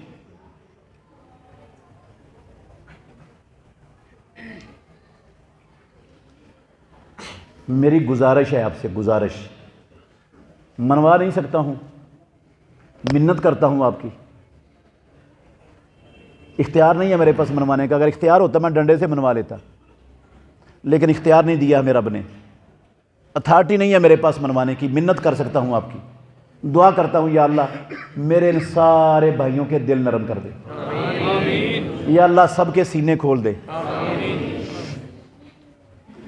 صحیح صحیح بتانا, جتنے میرے بھائی بیٹھے ہیں میرے سامنے, 5 وقت با جماعت کی نماز میں ہم سے کوئی کوتاہی ہوئی کہ نہیں؟ ہیں؟ نہیں ہوئی؟ تھوڑی سی ہوئی ہے نا؟ ہیں؟ زیادہ ہوئی ہے. مانتے ہیں؟ ماننا کوئی بری شے نہیں ہے. جو غلطی مانتا ہے نا رب خوش ہوتا ہے. جو غلطی مان لیتا ہے رب اس پر خوش ہوتا ہے. غلطی مانے بغیر توبہ کرنے سے توبہ بھی کوئی نہیں ہوتی. توبہ کا حصہ ہے پہلے غلطی مانے پھر توبہ کرے تو پھر توبہ ہوتی ہے. اگر آپ کہیں مولوی صاحب آپ کہتے ہیں تو توبہ شوبہ کر لیتے ہیں, ورنہ غلطی جلتی ہے بھاری کوئی نہیں ہے, آپ کے کہنے پر کر لیتے ہیں, یہ توبہ شوبہ کوئی نہیں. قسم ہے اللہ کی یہ نہیں توبہ.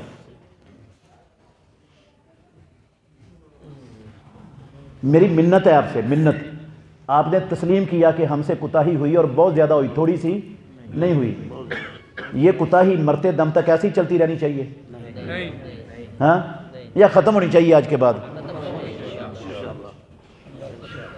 بھاڑ میں جائے دکان, بھاڑ میں جائے میری ٹیوشن, بھاڑ میں جائے میری ملازمت, سب سے پہلے باجماعت نماز. اذان کے بعد ختم ہر شے, سب سے پہلے نماز اور باجماعت نماز. کریں گے اس پر اہتمام؟ اگر کرو گے تو اللہ سے انشاءاللہ یقیناً جنت پاؤ گے. رب کا بھی وعدہ ہے, اس کے نبی کا بھی وعدہ ہے, جو کبھی جھوٹے نہیں ہو سکتے. اگر نہیں کرو گے ہاں, میں پھر بھی آپ کے بھلے کے لیے ہی دعا کروں گا انشاءاللہ. دشمن نہیں ہوں آپ کا. میری بات مان لو گے پھر بھی آپ کا بھلا, نہیں مانو گے اللہ کی قسم آپ کے بھلے کی دعا مانگتا رہوں گا زندگی بھر. میں چاہتا ہوں یہ سارے لوگ جہنم کی آگ سے بچ جائیں. بات ابھی ختم نہیں ہوئی. آپ نے تو وعدہ کر لیا, آج کے بعد ایک وعدہ اور لینا میں نے آپ سے.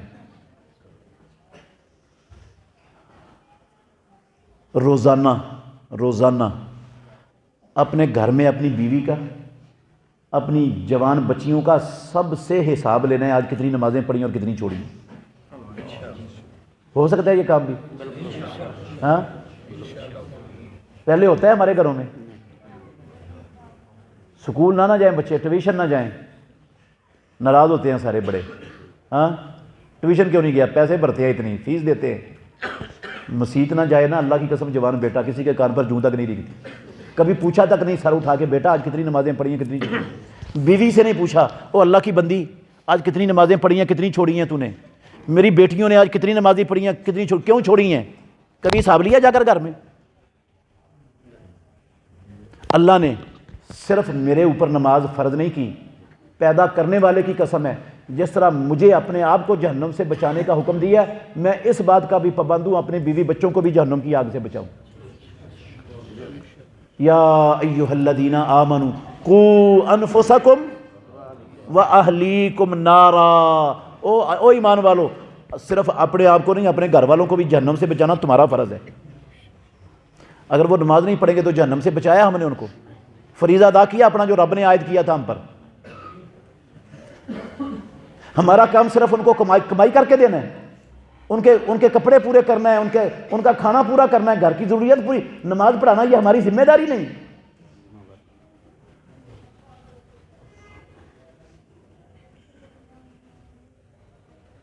تو کریں گے انشاءاللہ جا کے. اللہ مجھے اور آپ کو سمجھنے کی, عمل کرنے کی توفیق عطا فرمائے. زندہ رکھے تو اسلام پر زندہ رکھے, اسلام کے لیے زندہ رکھے, اور جب پروردگار موت دے تو مقتل کے میدان میں ہم سب کو مقبول شہادت کی موت نصیب فرمائے. کیا قرآن و حدیث کے بغیر دین مکمل نہیں؟ فقہ کیا ہے اور اس پر عمل کرنا کتنا کرنا چاہیے؟ عزیز بھائیو, دین اللہ کی وحی کا نام ہے. کس کا نام ہے؟ اللہ کی وحی کا نام ہے، جو اللہ نے محمد الرسول اللہ صلی اللہ علیہ وسلم پر مکمل کر دی ہے پیارے پیغمبر کی زندگی میں، اس کا نام دین ہے۔ اور وہ دو چیزیں ہیں، ایک اللہ کا قرآن ہے اور دوسری رسول اللہ صلی اللہ علیہ وسلم کی سنت اور حدیث ہے۔ یہ ہے دین، وحی اللہ کی۔ قرآن بھی اللہ کی وحی ہے اور حدیث بھی اللہ کی وحی ہے، اس کا نام ہے دین۔ اب اس دین کو سمجھنا، دین کو سمجھنا، اس کا نام کیا ہوتا ہے؟ فقہ۔ دین کو سمجھنے کا نام کیا ہے؟ فقہ کا لفظی معنی کیا ہوتا ہے؟ سمجھ۔ فقہ کا لغت میں لفظی معنی کیا ہے؟ سمجھ، فہم۔ تو جو بات اللہ نے کہا اقیم الصلاۃ، نماز قائم کرو، یہ اللہ کی کلام ہے، اللہ کے الفاظ ہیں۔ اس اقیم الصلاۃ سے ہمیں کیا بات سمجھ آئی؟ 5 نمازیں پڑھنی ہیں اور پانچوں کی پانچوں باجماعت پڑھنی ہیں، یہ اقیم الصلاۃ کا مطلب اس سے سمجھ آیا ہمیں۔ اس سمجھ کا نام ہے فقہ، یہ ہے فقہ، اس کو فقہ کہتے ہیں۔ جو کتاب و سنت سے، جو حدیث سے مسئلہ سمجھ آتا ہے، اس مسئلے کا نام کیا ہوتا ہے؟ فقہ۔ یہ جو سمجھ ہے نا انسان کی میرے بھائیوں، اگر تو واقعتاً کتاب و سنت کے مطابق ہو جائے، آیت اور حدیث کی مراد کے عین مطابق ہو جائے، تو پھر یہ سمجھ ٹھیک ہے، یہ فقہ اچھی ہے، فقہ ہونی چاہیے۔ ہاں، فقیہ ہونا چاہیے بندے کو، بڑی بڑی فضیلت ہے فقہ کی اور فقیہ کی۔ اور اگر انسان کی بات اللہ اور اللہ کی رسول کی مراد کے خلاف ہو جائے تو پھر وہ فقہ غلط ہے، پھر اس فقہ پر چلنا، پھر فقہ پر نہیں چلنا۔ فقہ پر اس وقت تک چلنا ہے جب تک وہ قرآن اور حدیث کے اور اسلام کی شریعت کے اصولوں میں سے کسی اصول سے ٹکراتی نہ ہو۔ جون سی فقہ میری ہو، آپ کی ہو، کسی مولوی صاحب کی ہو، کسی پیر صاحب کی ہو، امام صاحب کی ہو، جو اللہ اور اللہ کے رسول کے فرمان سے ٹکرا جائے، اسلام کے شریعت کے مسلمہ اصولوں میں سے کسی اصول سے ٹکرا جائے، وہ ابو بکر صدیق رضی اللہ عنہ کی بات بھی ہو تو چلتی، فاروق اعظم کی بات بھی ہو تو چلتی نہیں ہے، وہ موسیٰ اور عیسیٰ علیہ السلام کی بات بھی ہو تو چلتی۔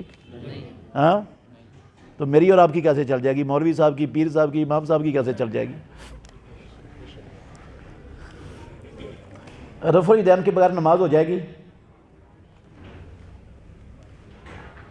رسول اللہ صلی اللہ علیہ وسلم والی نماز نہیں ہوگی۔ اللہ کے نبی والی نماز ابے والی ہو جائے، دادے والی ہو جائے تو مجھے نہیں پتا، رسول اللہ والی نماز نہیں ہونی۔ اللہ کے نبی والی نماز ہمیں اس کے مکلف بنائے گئے ہیں۔ پیارے پیغمبر نے کہا صلو کما رأیتمونی اصلی، اس طرح نماز پڑھو جس طرح مجھے محمد الرسول اللہ کو نماز پڑھتے ہوئے دیکھا ہے۔ میں اللہ کے گھر میں بیٹھا ہوں، دیانتداری سے کہہ رہا ہوں۔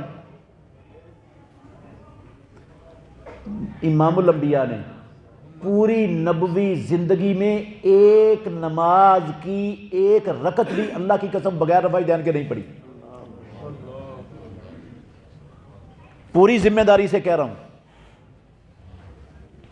پوری نبوی زندگی میں محمد الرسول اللہ صلی اللہ علیہ وسلم نے اپنی نماز نہیں، نماز کی ایک رکعت بھی بغیر رفع الیدین کے نہیں پڑھی ہے۔ تو ہمیں حکم ہے اس طرح نماز پڑھنے کا جس طرح رسول اللہ صلی اللہ علیہ وسلم نے پڑھی ہے۔ 3 طلاق اکٹھی دیں جائز ہے کیا؟ نہیں بھئی، جائز نہیں ہے۔ اکٹھی 3 طلاقیں دینا یہ قرآن مجید کا مذاق اڑانا ہے، اور قرآن مجید کا مذاق اڑانا جائز ہے؟ ہاں؟ جو اکٹھی 3 طلاقیں دیتا ہے وہ کتاب اللہ کا مذاق اڑاتا ہے۔ کس نے کہا مذاق اڑاتا ہے؟ میں نے؟ ناطق وحی نے کہا، سرور کونین نے۔ سنن نسائی شریف کے اندر حدیث ہے، پیارے پیغمبر کو خبر دی کسی نے کہ ایک بندے نے 3 طلاقیں اکٹھی دی ہیں اپنی بیوی کو۔ اللہ کے نبی نے خطبہ دیا، یہ لفظ بولے پیارے پیغمبر نے، یہ رسول اللہ کے الفاظ ہیں، آیلعب بے کتاب اللہ وانا بین اظہرکم، میری موجودگی میں تم نے کتاب اللہ کو تماشا بنا لیا ہے، مذاق اڑاتے ہو کتاب اللہ کا میری محمد کی موجودگی میں۔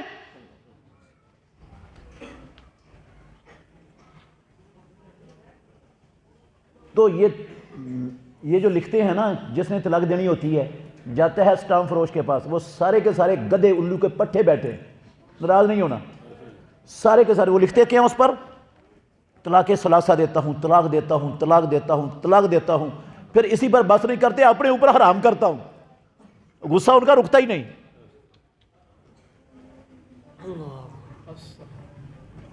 یہ کتاب اللہ کا مذاق اڑا رہے ہیں سارے اسلام فروش. یہ والے الفاظ لکھ کر اللہ کی قسم سب کتاب اللہ کا مذاق اڑا رہے ہیں. دشمن ہے رب کے, اپنی عاقبت برباد کر رہے ہیں چند ٹکوں کی خاطر. اور اس سے بھی بڑی بات آپ کو کہتا ہوں, الو کے پٹھے ہیں وہ لوگ جو یہ سمجھتے ہیں کہ جب تک 3 طلاقیں بکی نہ جائیں عورت کو طلاق ہوتی نہیں. نہ یہ قرآن کا مسئلہ ہے, نہ یہ حدیث کا مسئلہ ہے. پیدا کرنے والے کی قسم ہے یہ کسی فقہ کا بھی مسئلہ نہیں کہ 3 طلاقیں دینے سے یہ عورت کو طلاق ہوتی ہے. یہ کسی فقہ کا بھی مسئلہ نہیں. یہ الو کے پٹھوں کا مسئلہ ہے, عقل کے اندھوں کا مسئلہ ہے, یہ گدھوں کا مسئلہ ہے, انسانوں کا نہیں. ہمارے ہاں تصور کیا ہے, جب تک 3 نوٹس نہ بھیجیں عورت کو طلاق ہوتی نہیں. وہ 1 مہینے میں 1 نوٹس, دوسرے میں دوسرا نوٹس, تیسرے میں تیسرا نوٹس. جب تک تیسرا نوٹس نہیں نہ جاتا وہ لگی ہوئی نیچے مرچیں ختم ہوتی نہیں. ہاں, وہ تڑپاتی رہتی ہیں اس کو بھیج اگلا نوٹس. وہ بھی کہتے ہیں بھیج دوسرا نوٹس, تیسرا نوٹس. سارے سمجھے بیٹھے ہیں کہ جب تک 3 بکی نہ جائے اس وقت تک عورت آزاد ہی نہیں ہوتی. اسلام نہیں ہے یہ, نہ فقہ ہے نہ اسلام ہے. جو مجھے یہ فقہ سے دکھا دے گا منہ مانگا انعام دوں گا اسے. اللہ کی قسم کسی فقہ کا مسئلہ نہیں ہے, کسی فقہ کا نہیں, حنفی فقہ کا بھی نہیں. اسلام میں فقہ میں بھی 1 طلاق ہے. اسلام میں کتنی طلاقیں؟ 1 طلاق ہے. سن لو لفظ, 1 طلاق ہے.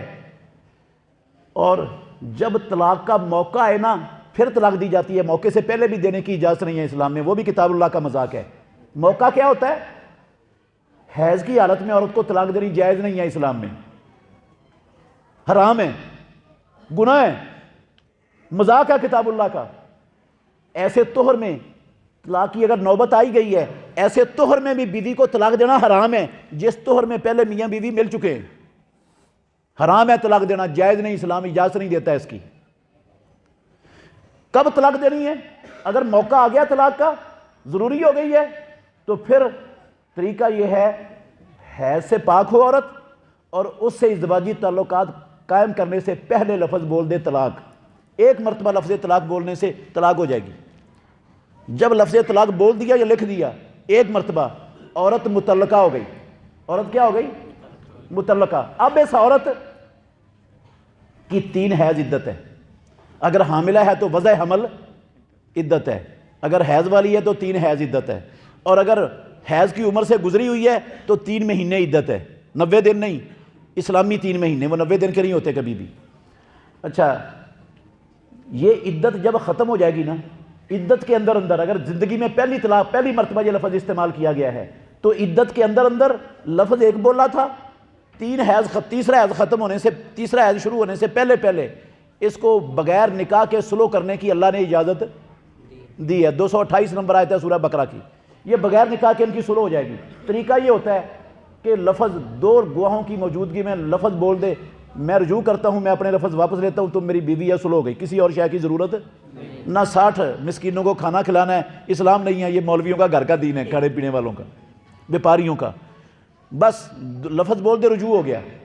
اور اگر رجوع نہیں کیا, تیسرا حیض اس کا گزر گیا, تیسرا حیض شروع ہو گیا, اب یہ عورت اسی 1 مرتبہ کئی ہوئی طلاق سے آزاد ہو گئی. اب اسی 1 طلاق سے اس کا دوسری جگہ پر نکاح ہو سکتا ہے اسلام میں. ایک ہی طلاق سے اس کا دوسری جگہ پر نکاح ہو سکتا ہے. اس کو یہ سمجھنا کہ جب تک دوسری نہیں جائے گی, تیسری نہیں جائے گی, اس وقت اس کا آگے سے آگے نکاح ہی نہیں ہو سکتا, یہ جہالت اور حماقت کی انتہا ہے. دین کی علم میں بھی نہیں پتا ہمارے معاشرے میں لوگوں کو. مولویوں کو نہیں پتا تو عوام کو کیا خاک پتا چلے گی. سمجھ آیا کہ نہیں آیا مسئلہ؟ ہاں.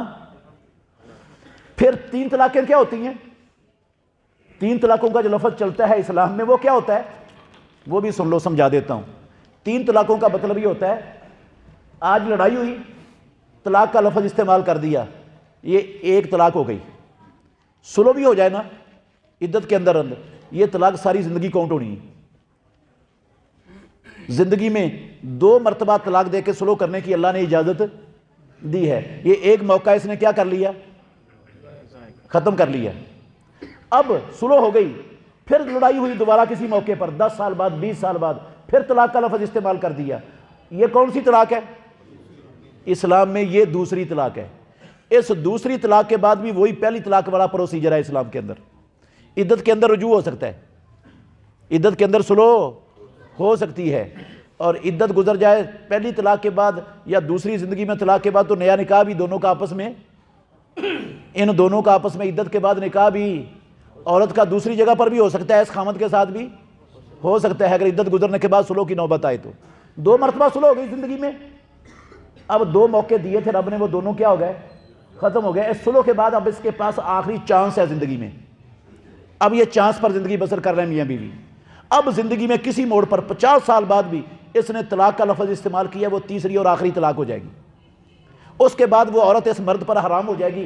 اب نہ عدت کے اندر رجوع ہو سکتا ہے، نہ عدت کے بعد نکاح ہو سکتا ہے. یہ ہوتی ہے 3 طلاقیں اسلام میں. سمجھ آئی؟ مہینے بعد ایک طلاق آج پہلے توہر میں دی، اگلے توہر میں، اگلے مہینے میں، اگلے توہر میں دوسری طلاق دے دی، اس سے اگلے توہر میں تیسری طلاق دے دی، بیچ میں سلو نہیں کی، رجوع نہیں کیا.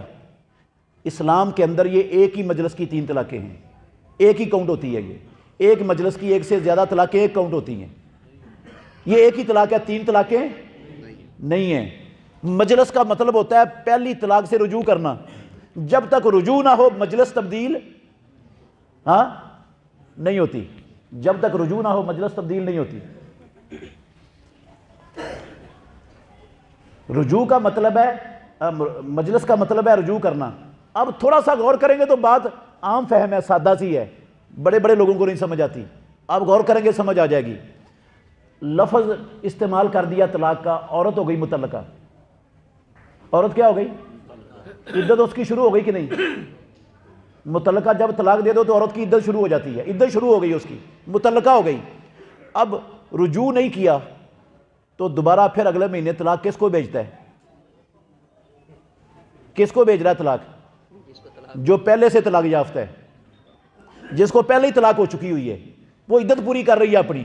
مطلقہ عورت کو طلاق دینے کا توق بنتا ہے کوئی عقل والا کام ہے یہ؟ وہ تو پہلے سے مطلق ہے.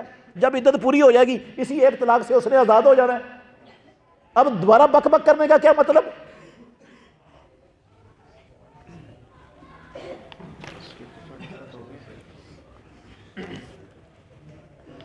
کیا اہل حدیث صحابہ کرام کی اطاعت نہیں کرتے؟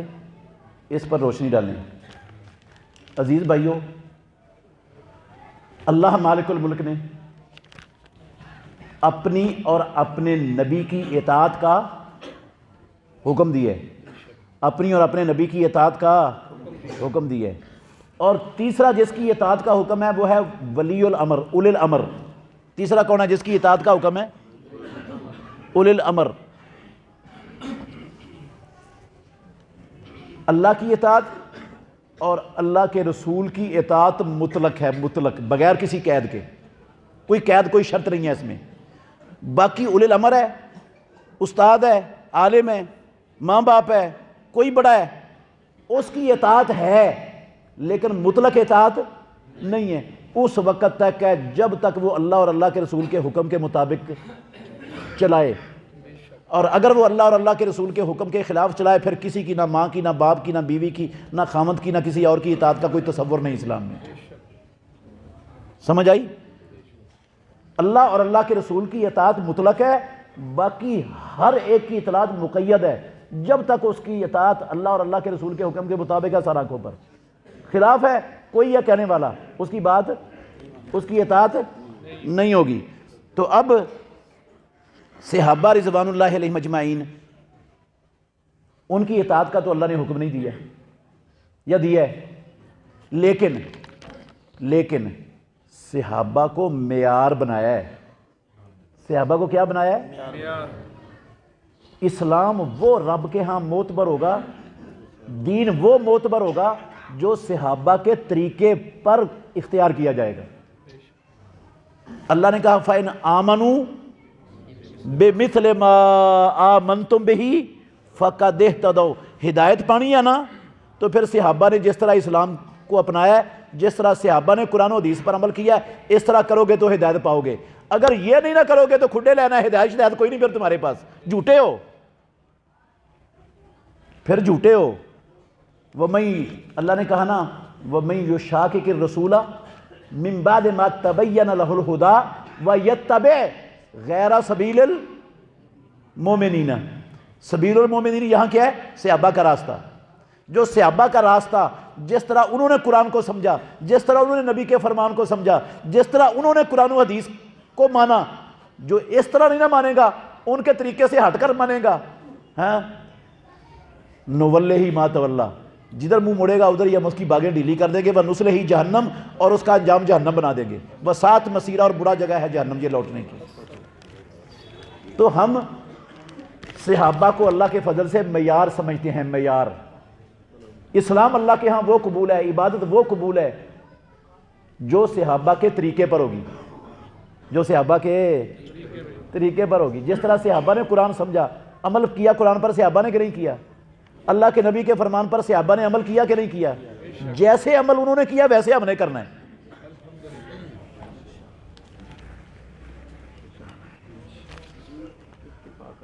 کیا حالات حاضرہ میں کسی کی بیعت ہونا لازمی ہے؟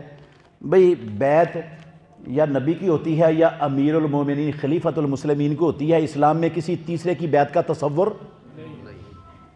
میں اللہ کے گھر میں بیٹھا ہوں، خلفائے راشدین کے بعد جو عشرہ مبشرہ صحابہ ہیں، ان سے افضل ہے کوئی دنیا میں انسانوں میں؟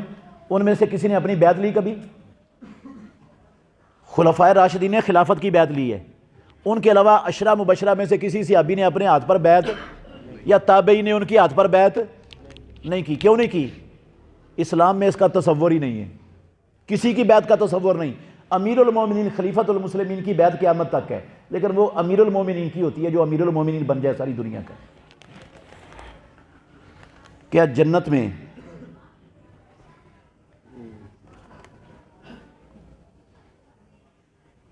پتہ نہیں کیا لکھا ہوا ہے، صبح کی جماعت کھڑی ہو جاتی ہے تو سنت پڑھنی چاہیے؟ عزیز بھائیو، یہ رسول اللہ صلی اللہ علیہ وسلم کا فرمان ہے، صحیح مسلم شریف کی حدیث ہے۔ رسول اللہ صلی اللہ علیہ وسلم نے فرمایا اذا اقیمت الصلاۃ فلا صلاۃ الا المکتوبہ، جب نماز کی اقامت کہہ دی جائے پھر فرضی نماز کے علاوہ کوئی نماز ہوتی نہیں۔ اب ادھر اقامت کہی گئی ہے، جماعت کھڑی ہے اور پیچھے آ کے سنتیں پڑھے گا تو اس کی کیسے سنتیں ہو جائیں گی؟ یہ نماز ہی نہیں ہوتی پیارے پیغمبر کے، وہ ٹکرے مار رہا ہے، وقت ضائع کر رہا ہے، پیارے پیغمبر کے فرمان کی خلاف ورزی کا مرتکب ہو رہا ہے، مجرم ہے، گناہ گار ہے، ملتا کچھ نہیں ہے، 76 پولے ملیں گے اس کے بدلے میں، یہ جو رکعت پڑھ رہا ہے جماعت ہوتے ہوئے۔ تھوڑا سا غور کریں، ایسے لوگ جو یہ کام کرتے ہیں ان کو اللہ سے ڈر نہیں لگتا؟ اللہ سے ڈر نہیں لگتا؟ ایک طرف وہ یہ آیت فوراً فٹ کرتے ہیں، یہ آیت اذا قرئ القرآن فاستمعوا له وانصتوا لعلکم ترحمون، کس پر فٹ کرتے ہیں؟ کہ امام کے پیچھے سورہ فاتحہ نہیں پڑھنی کیونکہ امام قرات کر رہا ہے، اس لیے فاتحہ بھی منہ میں نہیں پڑھنی۔ ادھر جب امام قرات کر رہا ہوتا ہے وہ ساری مسجد میں سنائی دے رہی ہے کہ نہیں، اور ادھر پیچھے کیا کر رہے ہوتے ہیں؟ فاتحہ بھی پڑھ رہے ہیں، قل ہو اللہ بھی پڑھ رہے ہیں، اتحیات بھی پڑھ رہے ہیں، درود بھی پڑھ رہے ہیں، رب جعلنی، ہر شے پڑھی جا رہے ہیں۔ اس وقت یہ آیت قرآن کی کدھر گئی ہوئی ہوتی ہے؟ ہاں، کوئی اللہ کا ڈر ہو تو پھر بندہ انصاف والا کام کرتا ہے نا۔ سبحانک اللہم ربنا و بحمدک اشہد ان لا الہ الا انت استغفرک و اتوب الیک۔